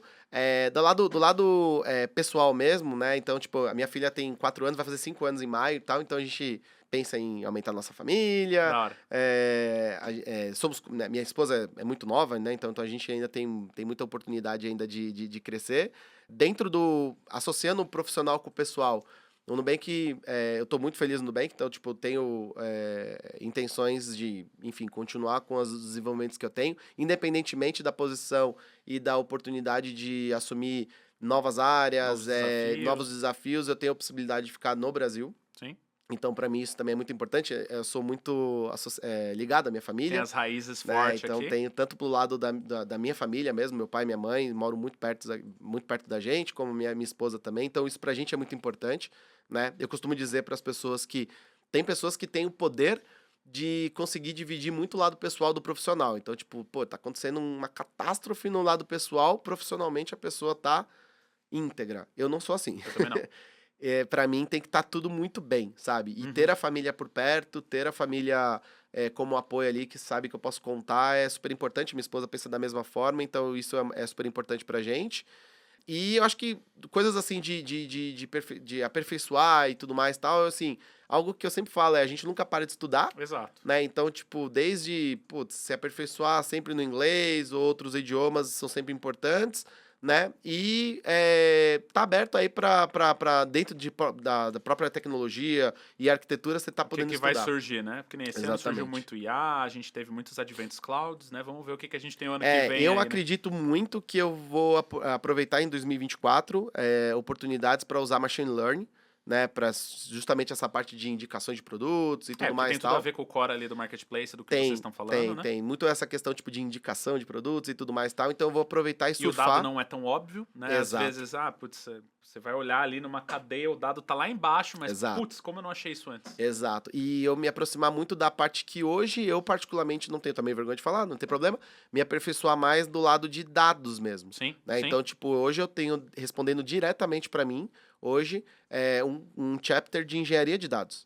Né? Então, eu quero me aproximar agora em 2024, porque a gente tem, o que eu posso falar, encher a boca para falar nós temos muitos dados na mesa. Sim. Sabe? Então, tipo, o segredo e dados é muito rico, né? Sim. Então, os dados você sabe achar o que você precisa ali e tomar Exato. decisões. Então, é organizar os dados e a gente fazer o bom uso deles, né? Porque lembra que eu te falei, a gente coleta muitas métricas e tal, Sim. mas o que a gente tá fazendo com aquilo? isso. Então, eu acredito muito que o segredo para o sucesso de 2024 vai ser, obviamente, manter o nosso ritmo, que é um ritmo muito legal, e saber aproveitar melhor dos nossos dados e aí tomar melhor decisões, né? Muito legal esse conselho de liderança, né? Você que é líder aí e tá ali efetivamente fazendo um trabalho, né? Olha para o seu time e olha onde talvez você tenha alguma deficiência em apoiar esse time na liderança, né? Pô, tô aqui gerenciando uma equipe de dados e não e também compartilho com você, né? A gente que veio muito da linha de programação não é da linha de dados, né? Não é mesmo? Então, olha que legal, né? Olha a referência aqui, E o né? quão Pra eu ser um importante, bom né? líder, eu preciso apoiar meu time, então eu preciso Exato. saber daquilo, né? E um outro segredo também, acho que não é nem segredo, né? É só uma dica, é tipo ter a cabeça aberta para multi-chapters, assim, Sim. sabe? Então, tipo, se apoiar muito na área de design para você, porque, né, ter Sim. boas soluções aí intuitivas é muito importante. A área de produto para você ter participação e ser envolvido, né, dentro de todo o roadmap, de toda a parte que a gente tem de planejamento aí pro ano todo, Sim. né, da definição de OKRs, a gente pode falar isso depois em outro podcast, mas definições de OKRs, cascatear para KPIs, estar envolvido de fato nisso, para você fazer parte e ser uma peça importante, você precisa estudar. Sim, com né, e certeza. tá, tipo, acho que tá com a cabeça aberta para isso, é uma das coisas que eu mais quero fazer em 2024. Que da hora, né? Então, cara, Legal. mais uma vez, obrigado pela participação. Espero que Imagina. você tenha gostado tanto quanto eu gostei. Cara, Foi um eu prazer adorei, ter você foi aqui. muito legal, foi um papo muito bacana. Deixa pro final aqui, vou pedir conselhos, mas também deixa suas redes sociais, inclusive quem, né, pessoal da mentoria, quem quiser ali ter algum contato de mentoria com você. E eu já vou Perfeito. aproveitar e pedir as últimas coisinhas aqui, que é dar uma dica, né, pro pessoal que quer trabalhar nessas big companies ali, Legal. onde você forçaria ali né, o total. E uma dica também pra quem tá iniciando hoje, né, porque uma coisa é a gente que gostou lá, né, do Mario Mario, Bros. do Zelda, no meu caso foi o Zelda, foi o Ocarina of Time, mas beleza, a gente tinha uma construção hoje, primeiro que talvez o jovem se sinta muito acelerado para tomar uma decisão, né, tem que ser rápido, tem que ser ali fácil, e tem muita gente que talvez não tenha oportunidade de conhecer a programação e como que você poderia Sim. indicar isso para ela, tá? Legal. Bom, posso começar então por essa parte aqui de dicas. Primeiro para o Nubank ou para qualquer outra empresa do tamanho ou enfim, da magnitude do Nubank, tem um monte aqui no Brasil e fora do Brasil também, né? Eu vou falar do Brasil que fica mais fácil, acho que pra grande parte das pessoas, mas assim, eu acho que a primeira coisa dica que eu vou dar é, tipo, tenha perfil e comportamento de dono. Ownership, muito forte. Independentemente da tua posição, esquece cargo, esquece hierarquia. Eu tenho uma coisa que eu odeio, é hierarquia. Sim. Não gosto de hierarquia. Sim. Então esqueça isso, sabe? Entra num desafio com cabeça de, tipo, ser dono, sabe? Tipo, mas eu tô trabalhando pro dono do banco. Não, você tá trabalhando no banco e você faz parte. O banco então, é seu. É teu. O resultado final é teu. Né? Porque não adianta você fazer nada e depois no final do ano ficar querendo reconhecimento. E no final, o Davi não virou dono do banco sem antes de ser dono do banco. Ele já era dono antes de ter o banco, Ele né? já era, com certeza. Eu acredito muito nesse ser antes de estar, né? Então, tipo assim, você tem que ser algo para que você chegue lá. Exato. E acreditar nisso, né? Sim. Porque eu acho que uma das coisas não, é bonito falar. Não, não é. Você tem que sentir isso. Então, eu acho que a primeira coisa é isso, entre num processo seletivo, entre numa converse com o Talent Acquisition, né? Que é uma carreira, essas pessoas são tão importantes pra gente, né? Sim. E geralmente as pessoas, tipo, mas tem muita posição, o mercado tá muito aquecido. Acho que não tá tão mais aquecido assim, mas eu acho que se tem oportunidade, vai de cabeça aberta ali e tal, né? Vai entender, mas se coloque como dono. Acho que esse é o principal problema. Por quê? Porque quando a gente entende que você tem vontade de aprender ou vontade de contribuir, isso já conta muito. Né? Porque é muito mais fácil você canalizar uma energia de alguém que está altamente engajado do que uma pessoa desmotivada que você tem que ficar empurrando. Exatamente. Então, essa é a primeira dica. A segunda dica para tecnologia, eu acho que a gente tem que... Eu tenho uma afilhada de 11 anos. Agora, no Natal, eu vou dar um kitzinho, né? Bem tendencioso, mas enfim, eu vou dar um kitzinho de Arduino. Uma pequena empurrão assim. Tipo, não, vai que, né? Eu vou dar um kitzinho de Arduino para ele. Sim. E aí, por que eu tô fazendo isso? Porque, tipo, eu acho que a gente pegou lá a época do Mario Bros, mas eu acho que se você abstrair tudo isso, é porque a gente foi apaixonado pelo problema. Exatamente. Se apaixone pelo problema. Sim. É isso. Se apaixone pelo problema, porque se você conseguir achar um problema que você se identificou e se apaixonou, certamente você vai querer resolver. Aí a forma que você vai resolver é um problema do tipo teu. E serve pra qualquer profissão, né? Amei consertar a parede. Pronto, você achou para aquilo que você gosta. Exatamente. Iluminação. Nossa, adoro iluminação, quero trabalhar com iluminação de ambientes. Você vai ser o melhor iluminador. Você vai trabalhar com os melhores. Então, se apaixone pelo problema e aí depois o resto é só uma consequência. Porque aí depois você vai ver, a hora eu vou usar tecnologia, a hora eu nem vou usar tecnologia, a hora eu posso fazer um dispositivo com barbante e com cola que vai resolver meu problema. Se você resolver o problema, se tiver aquele sentimento, tipo, eu tinha um problema e agora eu tenho uma solução, beleza, depois você só melhora ela, depois você quiser automatizar ou não, aí é um problema teu. Da hora. Essa foi a minha dica. Muito legal, muito legal. Gente, mais uma vez, obrigado, Netão, obrigado. Você quer deixar suas redes sociais pro pessoal? Eu posso deixar, eu acho que, tipo, me achem mais fácil, não sei se vocês vão colocar ali, mas... na descrição. Depois eu deixo o meu link ali, mas é fácil me achar, tipo, todos os meus perfis aí são Vócio Neto, então vocês acham aí em todas as redes sociais, LinkedIn é meu nome completo, Francisco Vócio Neto.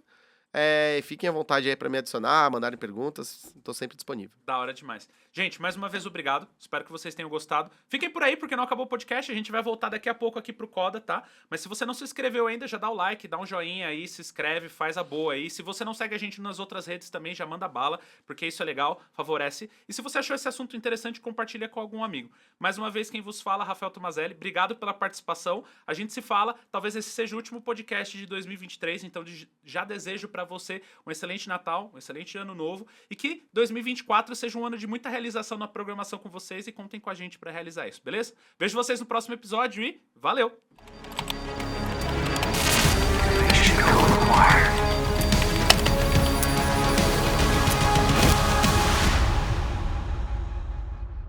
Fala, galerinha, a gente voltando agora, né? Terminamos o nosso Coda, já botei o Netão aqui para sentar do meu lado e agora a gente vai fazer um pouquinho mais, né, de entrega técnica aqui para vocês. Então eu pensei, né, a gente poderia falar de desenvolvimento, a gente poderia até codar em Clojure, mas a gente achou que com toda a bagagem do Neto, a grande sacada é talvez a gente tirar insights de arquiteturas complexas, né, só fazer um Hello World ali talvez não ia fazer grandes coisas. Então ao invés da gente fazer um desenvolvimento de código, a gente vai agora trazer uma analogia mais de soluções de arquitetura, tá? Então aqui dentro do problema, o que o Neto trouxe uma ideia legal aqui pra gente?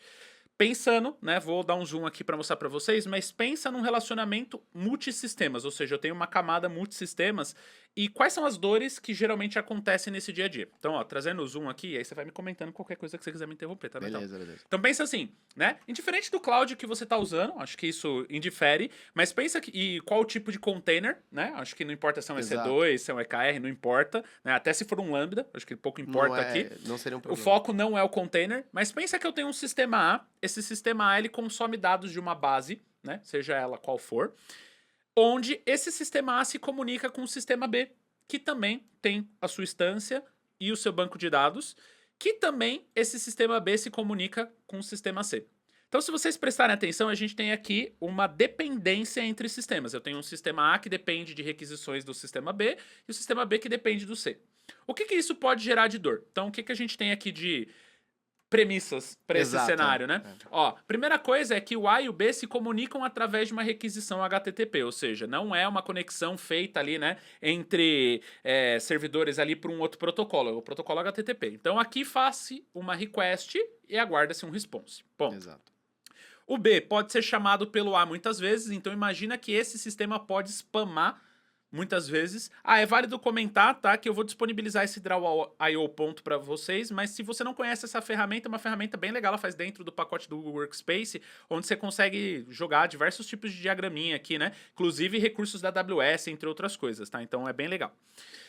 Beleza. Outra coisa, o C não sabe lidar com isso, porque se vocês prestarem atenção, o C ele é externo. Até coloquei, né? Eu não usei um container porque eu não sei o que o sistema C tá usando aqui. Ele pode ser qualquer coisa, é um sistema terceiro. Ele é um endpoint que a gente tem que se conectar e, tipo, ele pode não dar certo. Exatamente, pensa, sei lá, tô consultando o CEP lá nos Correios. Nada garante que o correio tá funcionando, entendeu? Por exemplo. Exatamente. Beleza. O C não pode receber todas as chamadas do B, isso é uma coisa importante, né? Vamos pensar aqui... Ele pode falhar. Ele pode falhar. Para pensar no caso do correio, né? A API do correio não tá servindo só pra gente, tá servindo pra todo o Brasil. E pode ser que conforme ela receba muita requisição, ela pare de responder pra gente por qualquer motivo. Então a gente tem um ofensor aqui a essa rede que é o C. E por último, o sistema não sabe lidar com quedas, né? O B não pode cair e a gente não sabe lidar com quedas. Olha que coisa, né? O acoplamento do que a gente tá falando aqui. Se o A depende do B, se o B cair numa requisição HTTP, para tudo. Para tudo, exatamente. Se vocês olharem aqui, até para tentar exemplificar, esse é um case que, olhando de forma genérica, ele parece ser muito teórico, digamos assim, mas isso aqui aplicado à prática é muito comum. Para todo mundo que já ouviu alguma vez procurar sobre, por exemplo, anti-corruption layer. Né? Então, tipo, eu quero blindar o meu ambiente ao ambiente externo. O B, ele poderia ser tranquilamente uma anti-corruption layer. Sim. Então, se eu tô no sistema A, e aí o sistema A ele só está exemplificando, mas ele pode ser um monte de um ecossistema, um monte de subsistemas que eu dependo para comunicar com o ambiente de fora. Então, pensa assim, numa arquitetura, eu já dei um bom passo de não colocar 50 milhões de sistemas falando com o sistema de fora. Eu centralizei ele no B. É uma boa arquitetura? É. Sim. Ele tem um problema? Sim. Tem. Porque você depende, você pode spamar literalmente essa camada, e ela parando, obviamente todo o ecossistema para, e se ela tiver realmente, pensando no disaster recover, ela tiver parada e eu quiser rebootar todo esse processo, ele precisa voltar da onde ele parou. E eu não posso perder nenhuma mensagem. Exatamente. Né? Então, assim, isso aqui é um exemplo real, né? Como real. O Neto falou, vamos supor aqui, tá? Vamos olhar numa análise. Vou usar até a Devaria como exemplo, tá? Eu tenho a plataforma de ensino da Devaria, certo? Vamos supor que essa plataforma de ensino, eu tenho um outro sistema aqui que gerencia os vídeos, e esse sistema, ele vai lá e bate no Vimeo.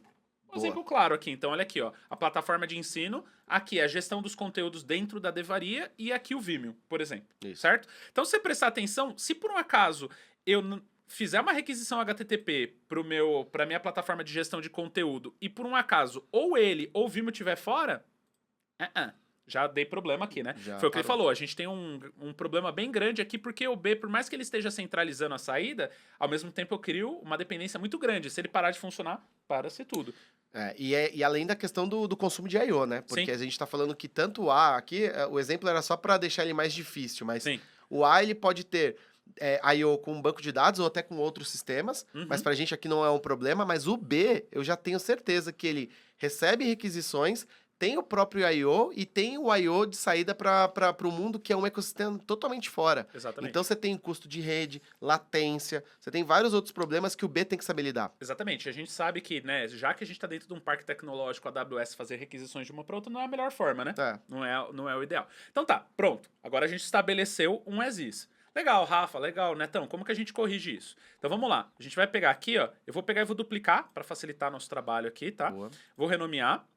E agora a gente vai fazer o nosso to be aqui, né? Então aqui vai ser a solução que a gente propõe. E essa solução, o mais importante de tudo, é que vocês vão ver que elas têm algumas soluções. Então vamos lá. A gente vai começar com o to be. E antes mesmo da gente começar com o desenho aqui, né? Efetivamente do nosso desenho aqui, eu vou jogar as premissas. Então eu vou pegar o desenho e vou afastar ele um pouquinho. E quais são as ideias, né? Porque antes da gente começar, lembra que, né, o nosso podcast foi inteiro sobre analisar o problema antes de efetivamente desenhar a solução. Então não vamos sair desenhando a solução antes da gente entender algumas ideias. Então vamos lá. Quais são as ideias que a gente precisa estabelecer aqui? A primeira ideia, né, a gente acabou de falar. Primeira ideia, a gente precisa tirar esse HTTP que não está aparecendo que faz muito sentido usar requisição HTTP internamente. Então a primeira coisa a gente tira as recs HTTP. Isso. Beleza, então temos um ponto. Legal.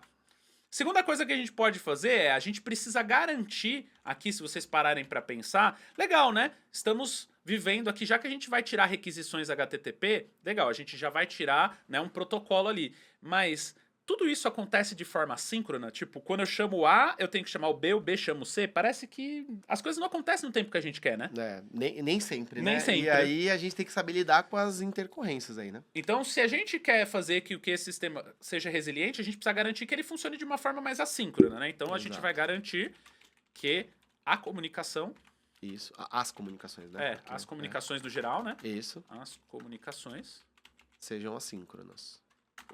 Comunicações sejam async. Então, beleza, a gente já tem mais uma segunda premissa, isso é interessante. A terceira, que eu acho que é uma coisa que é o que a gente quer trazer aqui, né? Vou até pedir pro Neto falar um pouquinho mais. A gente precisa trazer um conceito legal para vocês, que é o do CQRS. Então, a gente vai garantir o CQRS para as bases. Explica pro pessoal um pouquinho o que é o CQRS, né? Boa.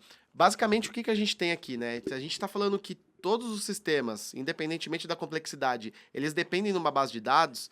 A gente vai precisar garantir que essa base de dados ela tem que ser o mais rápido, o mais performático para a leitura. E a gravação, não necessariamente a gente vai precisar dar atenção para ela. Por quê? Porque se eu tenho uma forma de garantir que eu vou gravar, ele pode demorar o tempo que for para gravar, mas a leitura, ele vai garantir que o dado tá lá e tá rápido, eu consigo fazer uma segregação do ambiente de gravação e de leitura. CQRS nada mais é do que separar dentro da mesma estrutura de dados o comando que eu faço para gravação e o comando que eu faço de leitura. E aí é onde eu vou priorizar o comando de leitura.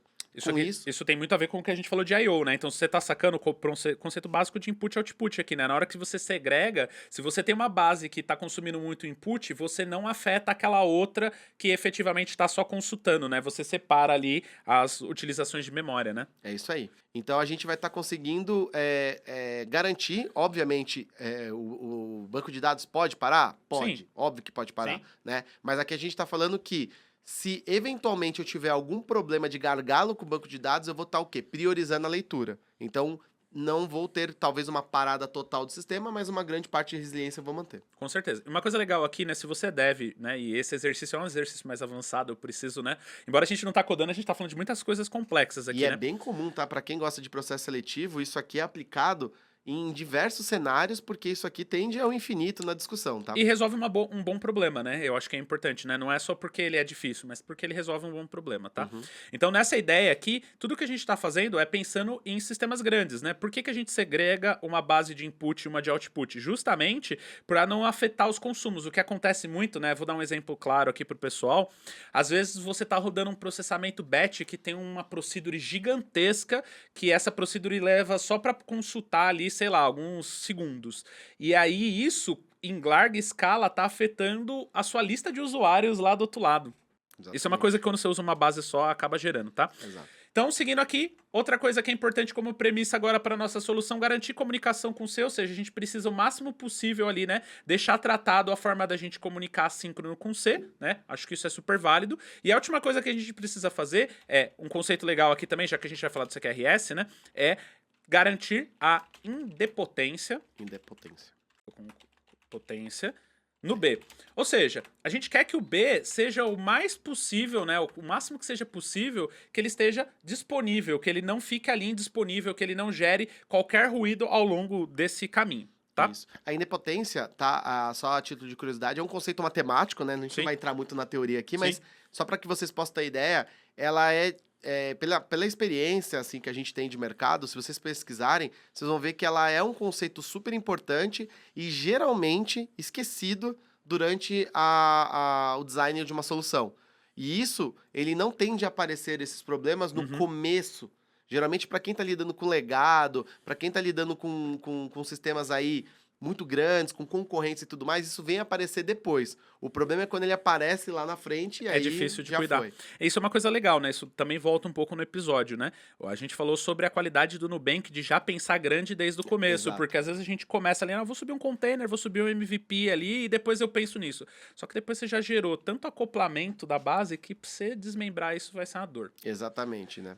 Então vamos lá. Para a primeira solução, eu acho que é a solução mais simples, que talvez seria a que você pensaria já desde o começo aqui, né? A gente colocaria uma fila no meio. Então, ó, a primeira solução para a gente começar a desdobrar aqui e a gente vai trazer seria trazer a fila. Eu vim aqui, cliquei no barra aqui e dentro deles a gente tem uma série de coisas. Uma delas que eu quero é da AWS, porque eu quero usar os desenhos da AWS aqui pra gente, tá? Então vou pegar aqui o da AWS só para facilitar. Isso é uma das coisas que eu acho legal aqui, né, da gente trazer todas as coisas. Ó, vou trazer aqui, ele vai trazer os recursos da AWS aqui, elas vão estar disponíveis pra gente. E aí eu vou digitar aqui SQS, deixa eu dar um find. Ó, ele já traz pra mim o desenho da fila do SQS, ou seja, facilita uma mãozona aqui o Draw.io, né?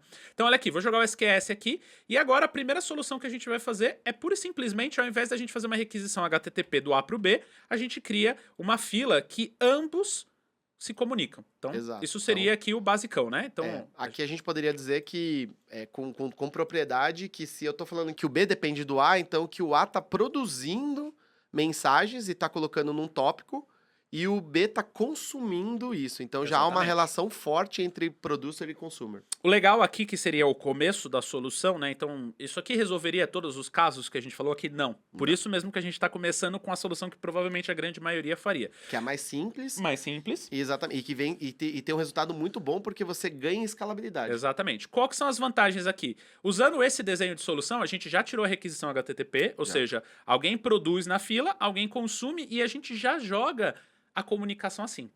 Então a gente resolveu uma parte, mas a gente não resolveu tudo. Por quê? Porque a gente ainda não está garantindo essas 3 camadas aqui.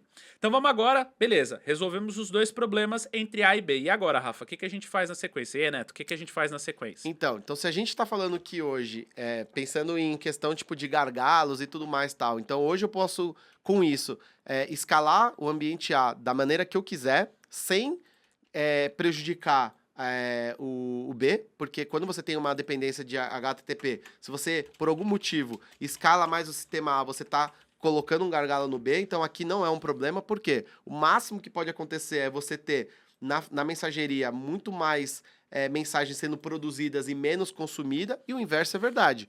Porque se você estiver percebendo assim, opa, peraí, eu tenho um log aqui, eu tô vendo aqui no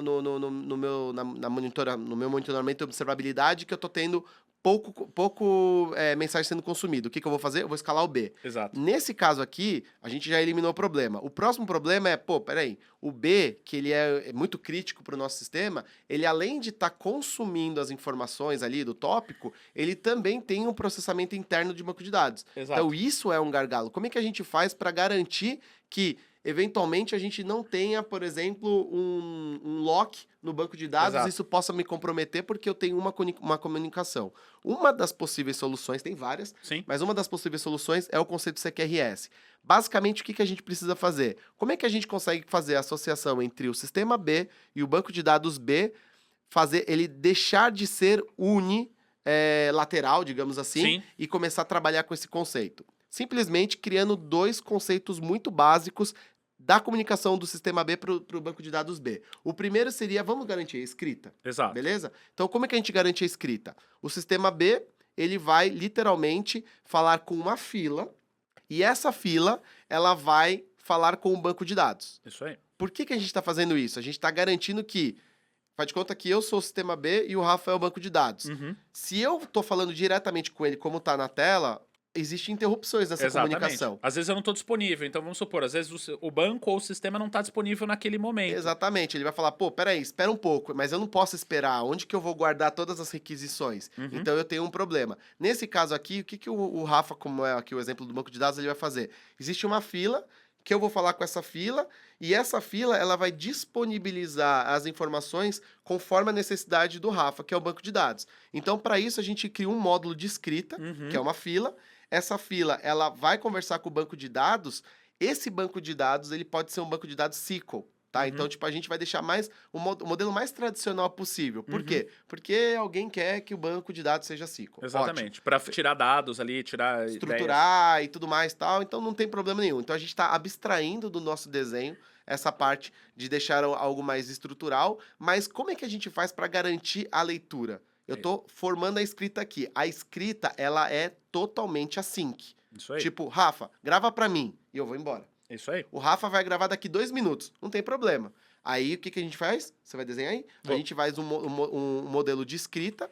Esse modelo de escrita, você vai apagar qual? Vou pagar lá. É, eu vou deixar o mais limpo aqui, Perfeito. Só para facilitar aqui o nosso A gente vai dar um zoom no B, tá, gente? É. Então, basicamente, o B, ele vai conversar com uma fila, né, com um módulo ali então, que como vai... a gente falou, a gente vai criar o módulo de escrita Exatamente, agora. esse módulo de escrita. Esse módulo de escrita, ele vai conversar, pode aqui conversar com cache, tá? Então aqui para abstrair mesmo, para não ficar complexo, a gente pode usar um Redis da vida, um main cache, qualquer um do tipo. O que for mais interessante para o teu momento ali, ou para o que você... enfim, a gente não vai entrar em detalhes do conceito de cache, mas pode ser mais para objetos mais complexos ou menos complexos, mas aqui vamos partir do princípio que é um NoSQL. Então, ele fala com essa fila fala com o banco de dados SQL, porém, ela também atualiza o cache. Exatamente. Então, com isso, eu consigo garantir duas coisas. Eu consigo garantir que eu escrevi no momento que deu para escrever e garantir que o meu cache está atualizado. E aí, o sistema B, ele não só grava, ele também precisa ler. E eu preciso garantir que o ler é muito rápido, porque a leitura ela não é async. Exatamente. A leitura tem que ser síncrona. Então, o que, que eu vou fazer? O módulo de leitura de escrita, ele não vai bater no banco de dados SQL. Exatamente. Ele vai sempre bater no cache. Então, eu vou sempre garantir que o cache está atualizado, porque esse módulo de escrita, obviamente ele está aqui, todo mundo deve estar pensando, mas é só insert? Não, é qualquer alteração no banco de dados. Exatamente. Ele vai estar sempre alterando o cache e, consequentemente, o quente. E aí eu vou sempre garantir que o cache tá aqui. Então, se eu estiver pensando em qualquer tipo de cache e eu quiser trabalhar com um protocolo, por exemplo, de expurgo, não tem um problema aqui. Exato. Porque eu vou estar sempre garantindo que a leitura está funcionando. Se na leitura, no modo de leitura, ele bater no cache e por qualquer motivo de eu ter um TTL e o TTL tiver, por exemplo, já apagado o cache, não há um problema, porque esse evento vai fazer o quê? Ele vai sempre procurar no cache. Exato. Se ele não conseguir no cache, ele vai no SQL, carrega a informação e atualiza o cache novamente. Então, olha que legal. A gente fez, né? Primeiro, a gente já isolou o banco de escrita, né? Ele fica ali totalmente, né, divisível e com o consumo de memória pura e simplesmente para escrita. E aí a gente cria um evento, né? A partir do momento que a gente também vai salvar no banco, a gente dispara um evento de escrita para leitura. Esse daqui eu vou duplicar o dado, então a gente vai ter uma segunda instância. Essa segunda instância vai ser a DB de leitura. Isso. E essa não precisa efetivamente ser SQL, né? Aí qual que é a vantagem? Lembra que dentro do que o Neto falou, a gente tem aqui alta disponibilidade, performance, etc e tal. Então, uma grande sacada de dados é que você já sabe mais ou menos como aquele dado vai ser consumido, você já monta uma estrutura para que essa estrutura seja o mais próximo do que vai ser consultado, né? E você pode ter múltiplas collections com relação a isso, para que a pesquisa seja o mais ágil possível, porque eu quero que o sistema B responda o mais rápido possível, tá? Exatamente, é isso aí. A gente está preservando a leitura, tá? Então, a gente está literalmente tirando o gargalo do banco de dados, porque o banco de dados vai estar falando assim, calma, eu SQL, que tem o dado permanente, eu estou responsável só por receber o input e não vai ter gente fazendo select aqui, não vou ter concorrência. Exatamente. Tá? Então aqui a gente já fez, então a partir do evento a gente manda para o banco de leitura e aí agora, como a gente falou, assim como a gente tem um módulo de escrita, peraí que o meu módulo tá errado, meu módulo de escrita, eu vou pegar agora e a gente vai ter um módulo de leitura, que é realmente aquilo que vai ler, né, dessas collections para devolver para o sistema B. Então, exatamente, a disponibilidade está aí. O segredo de todo o modelo de CQRS está exatamente nessa última caixinha que o Rafa fez. que é garantir que o sistema B vai bater nesse modo de leitura, e esse modo de leitura, ele basicamente é uma leitura de cache. Uhum. E leitura de cache, para quem não conhece e tal, ela tende a ser muito rápida. Tá em Exatamente. memória. Exato. E aí a gente deixa o sistema, primeiro, resiliente de input e output, segundo, com estruturas de salvamento e de leitura completamente, né, desacopladas e com velocidade de leitura, porque a gente não depende de um join da vida lá para Exato. fazer a busca. Então, se vocês estiverem com um caso real na empresa de vocês, no dia a dia de vocês, ou tiver até num processo ali para discutir soluções de arquitetura, isso é uma boa saída para quando vocês falam assim: estou com a minha aplicação parada porque o banco de dados não está respondendo. Vou escalar a aplicação. Vai resolver meu problema? Não vai resolver. Aqui você consegue, por quê?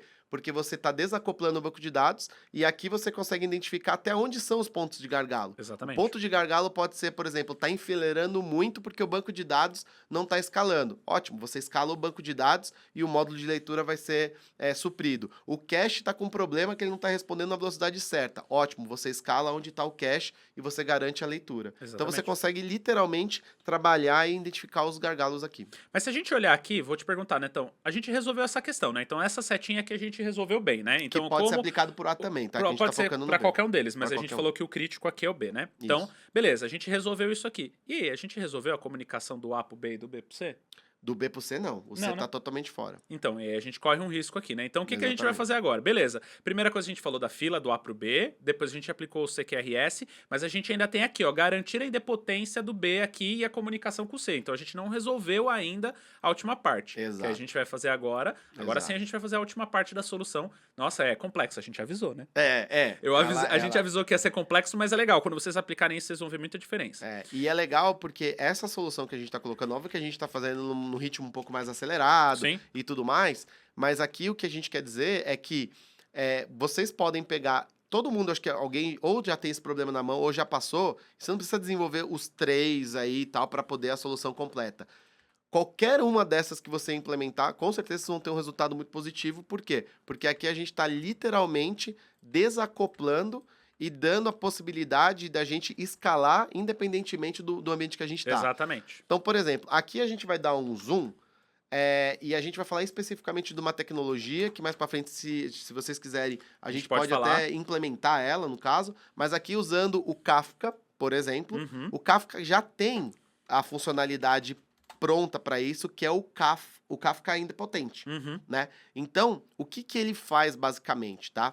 A gente tem o sistema B e ele precisa falar com o sistema C. O sistema C, lembrando que ele tá até fora desse ambiente aí, mas Uhum. para exemplificar pode ficar dentro, não tem Vou problema. pegar a setinha. Acho que Tá. aqui a gente consegue pegar do Aziz aqui o servidorzinho bonitinho para Isso. representar. Só para vocês entenderem, mas também, tá, pessoal, pode ser implementado tranquilamente Aqui dentro do fora. mesmo ambiente, tá? A gente trouxe para cá, vou deixar aqui fora. Isso, Então, mas aí é só para exemplificar, aumentar a complexidade, na verdade, Exato. tá? Mas o que a gente pode fazer? Então, vamos dar um zoom dentro do Kafka, tá? O que o Kafka faz? O B, ele precisa falar com o C, concorda? Uhum. Então, o B, ele vai produzir uma mensagem pro Kafka. Uhum. Então, o B mandou um... Então aí vamos começar aqui com a primeira setinha, que é aqui. Eu vou produzir algo, Isso. né, daqui pra cá. Aqui a gente vai dar um exemplo de sequenciamento de mensagem para vocês entenderem a dinâmica. Então, a Então, gente vai simular uma mensagem com sucesso e uma mensagem com erro e uma mensagem de retry, que é tipo, deu erro, vou tentar novamente. Então, olha aqui, a primeira coisa que a gente faz, vamos enviar a mensagem, certo? Sim. Pegamos e enviamos uma mensagem pro Kafka. O Kafka vai administrar isso aqui.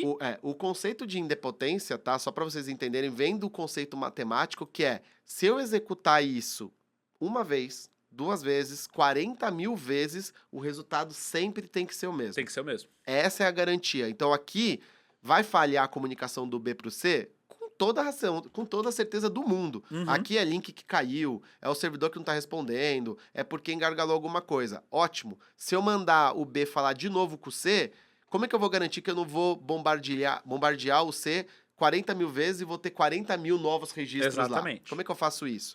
Eu faço isso exatamente com isso. Então, o B vai falar com o Kafka.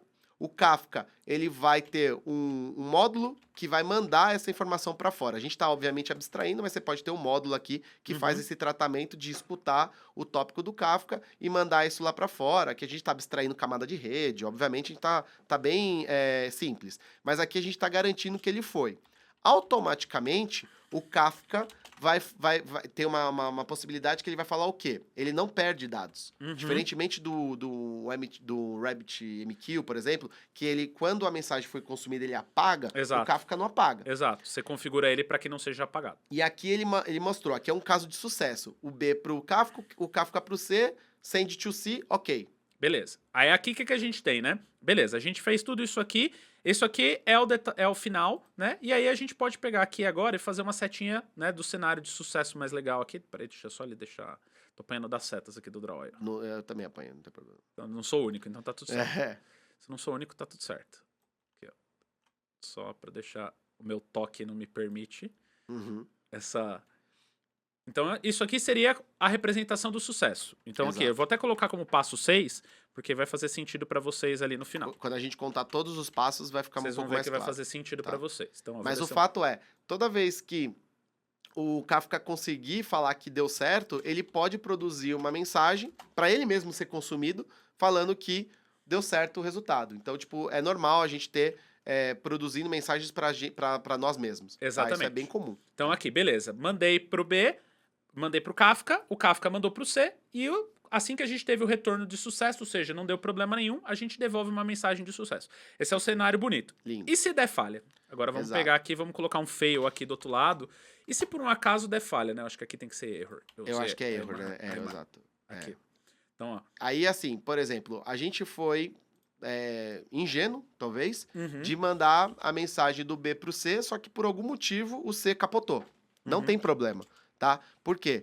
O Kafka vai tentar mandar pro C e ele deu erro. E aí ele vai guardar essa informação que ele deu erro e provavelmente vai mandar essa informação pro B falando, ó, eu não consegui. O que o B vai fazer? Isso é muito comum em qualquer outro sistema. Você não deu certo? Não tem problema. Tenta de novo. Exatamente. E aí a gente vai usar o conceito de um retry. Então a gente vai vir aqui e seria o quarto step, que seria a gente tentar um retry. Exatamente. Que é efetivamente o quê?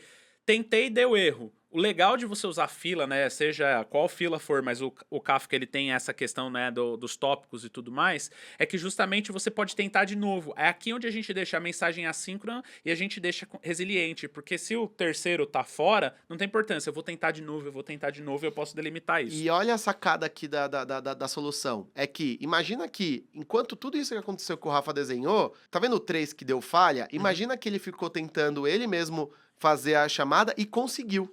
Só que ele não avisou, não deu tempo de avisar o sistema B. Disso. O B ainda não ficou sabendo. Aí o que aconteceu com o sistema B? Ele vai bombardear de novo o C. O que um sistema sem depotência vai gerar? Ele vai mandar duplicidade. Vai gerar duplicidade. E é No aqui mínimo, o ponto de questão. Pensa num fluxo de pagamento. Olha aqui, né, Fudo? Estamos falando de meios financeiros. Exato. Imagina aqui, vamos exemplificar. Eu quero fazer um Pix para alguém. E aí eu passo pelo Banco Central. Ótimo exemplo. Aí tentei o Pix aqui, deu erro porque a outra instituição estava fora. É um bom exemplo, é um sistema externo. Né? Exatamente. Então, a outra instituição estava fora, deu fail. Só que aí o Kafka vai continuar fazendo. E uma hora ele vai fazer o Pix e funcionou. O Pix passou para outro banco.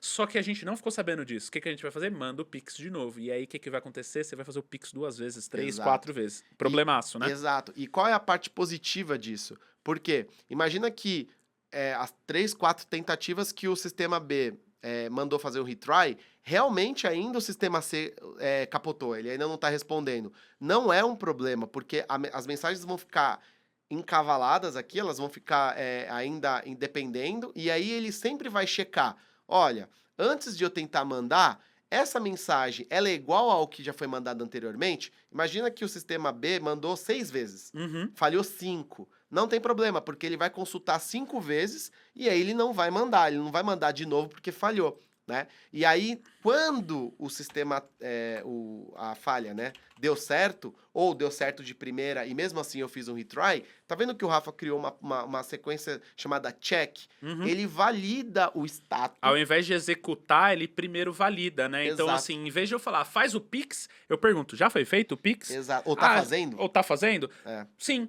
Ah, então beleza. Não preciso fazer mais nada. Então eu vou ignorar isso e vou volta falar... o sucesso de novo, falando, opa, o sistema B, segura a onda que tá ficando bom. E quando eu terminar, porque tudo isso aqui é assíncrono, quando eu terminar, pode ficar tranquilo que eu vou postar essa mensagem num tópico e você escuta esse tópico e Você fica vai todo mundo saber. bem. Então, olha que legal, a gente trouxe aqui, né? Com isso, a gente conseguiu trazer uma solução grandona, né? Como eu falei, não era muito simples. Mas Sim. olha que legal, a gente conseguiu, primeiro, né? Linkar o A e o B com uma requisição HTTP aqui, né? Tirando a requisição HTTP de uma forma síncrona. Depois a gente aplicou o CQRS para que o nosso banco esteja uma gestão melhor de input, output, resiliência e tudo mais. E por último, a gente colocou a idempotência, porque o C não está no nosso controle. E a gente não pode garantir as coisas aqui. Então vamos colocar uma camada para a gente não depender se o C estiver fora e não ter uma duplicidade. Olha, pensa isso num Pix. Eu acho que o Pix é o melhor exemplo. Imagina você fazendo um Pix duplicado. Não parece legal, né? Exato.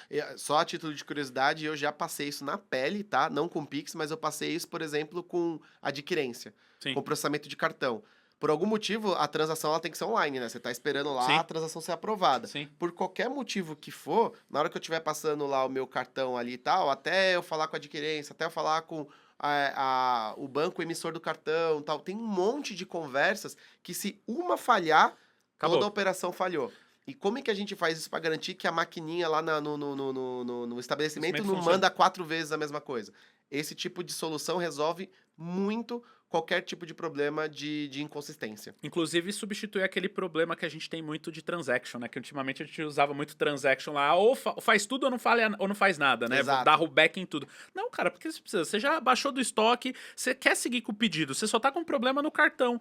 Bom, você vai tentando no cartão e você dá um jeito de resolver até que debite do cartão. E aí você segue com a venda. Isso. E não tem ainda nos requisitos, mas tem uma coisa muito legal, pessoal, que vocês podem pensar é que imagina que estamos num DR, num Disaster Recovery, e o ambiente e o sistema 6 ele caiu, ele capotou e a gente precisa fazer um stop start ali ou é uma pod, a gente matou as pods e vamos Precisa subir uma subir de novo.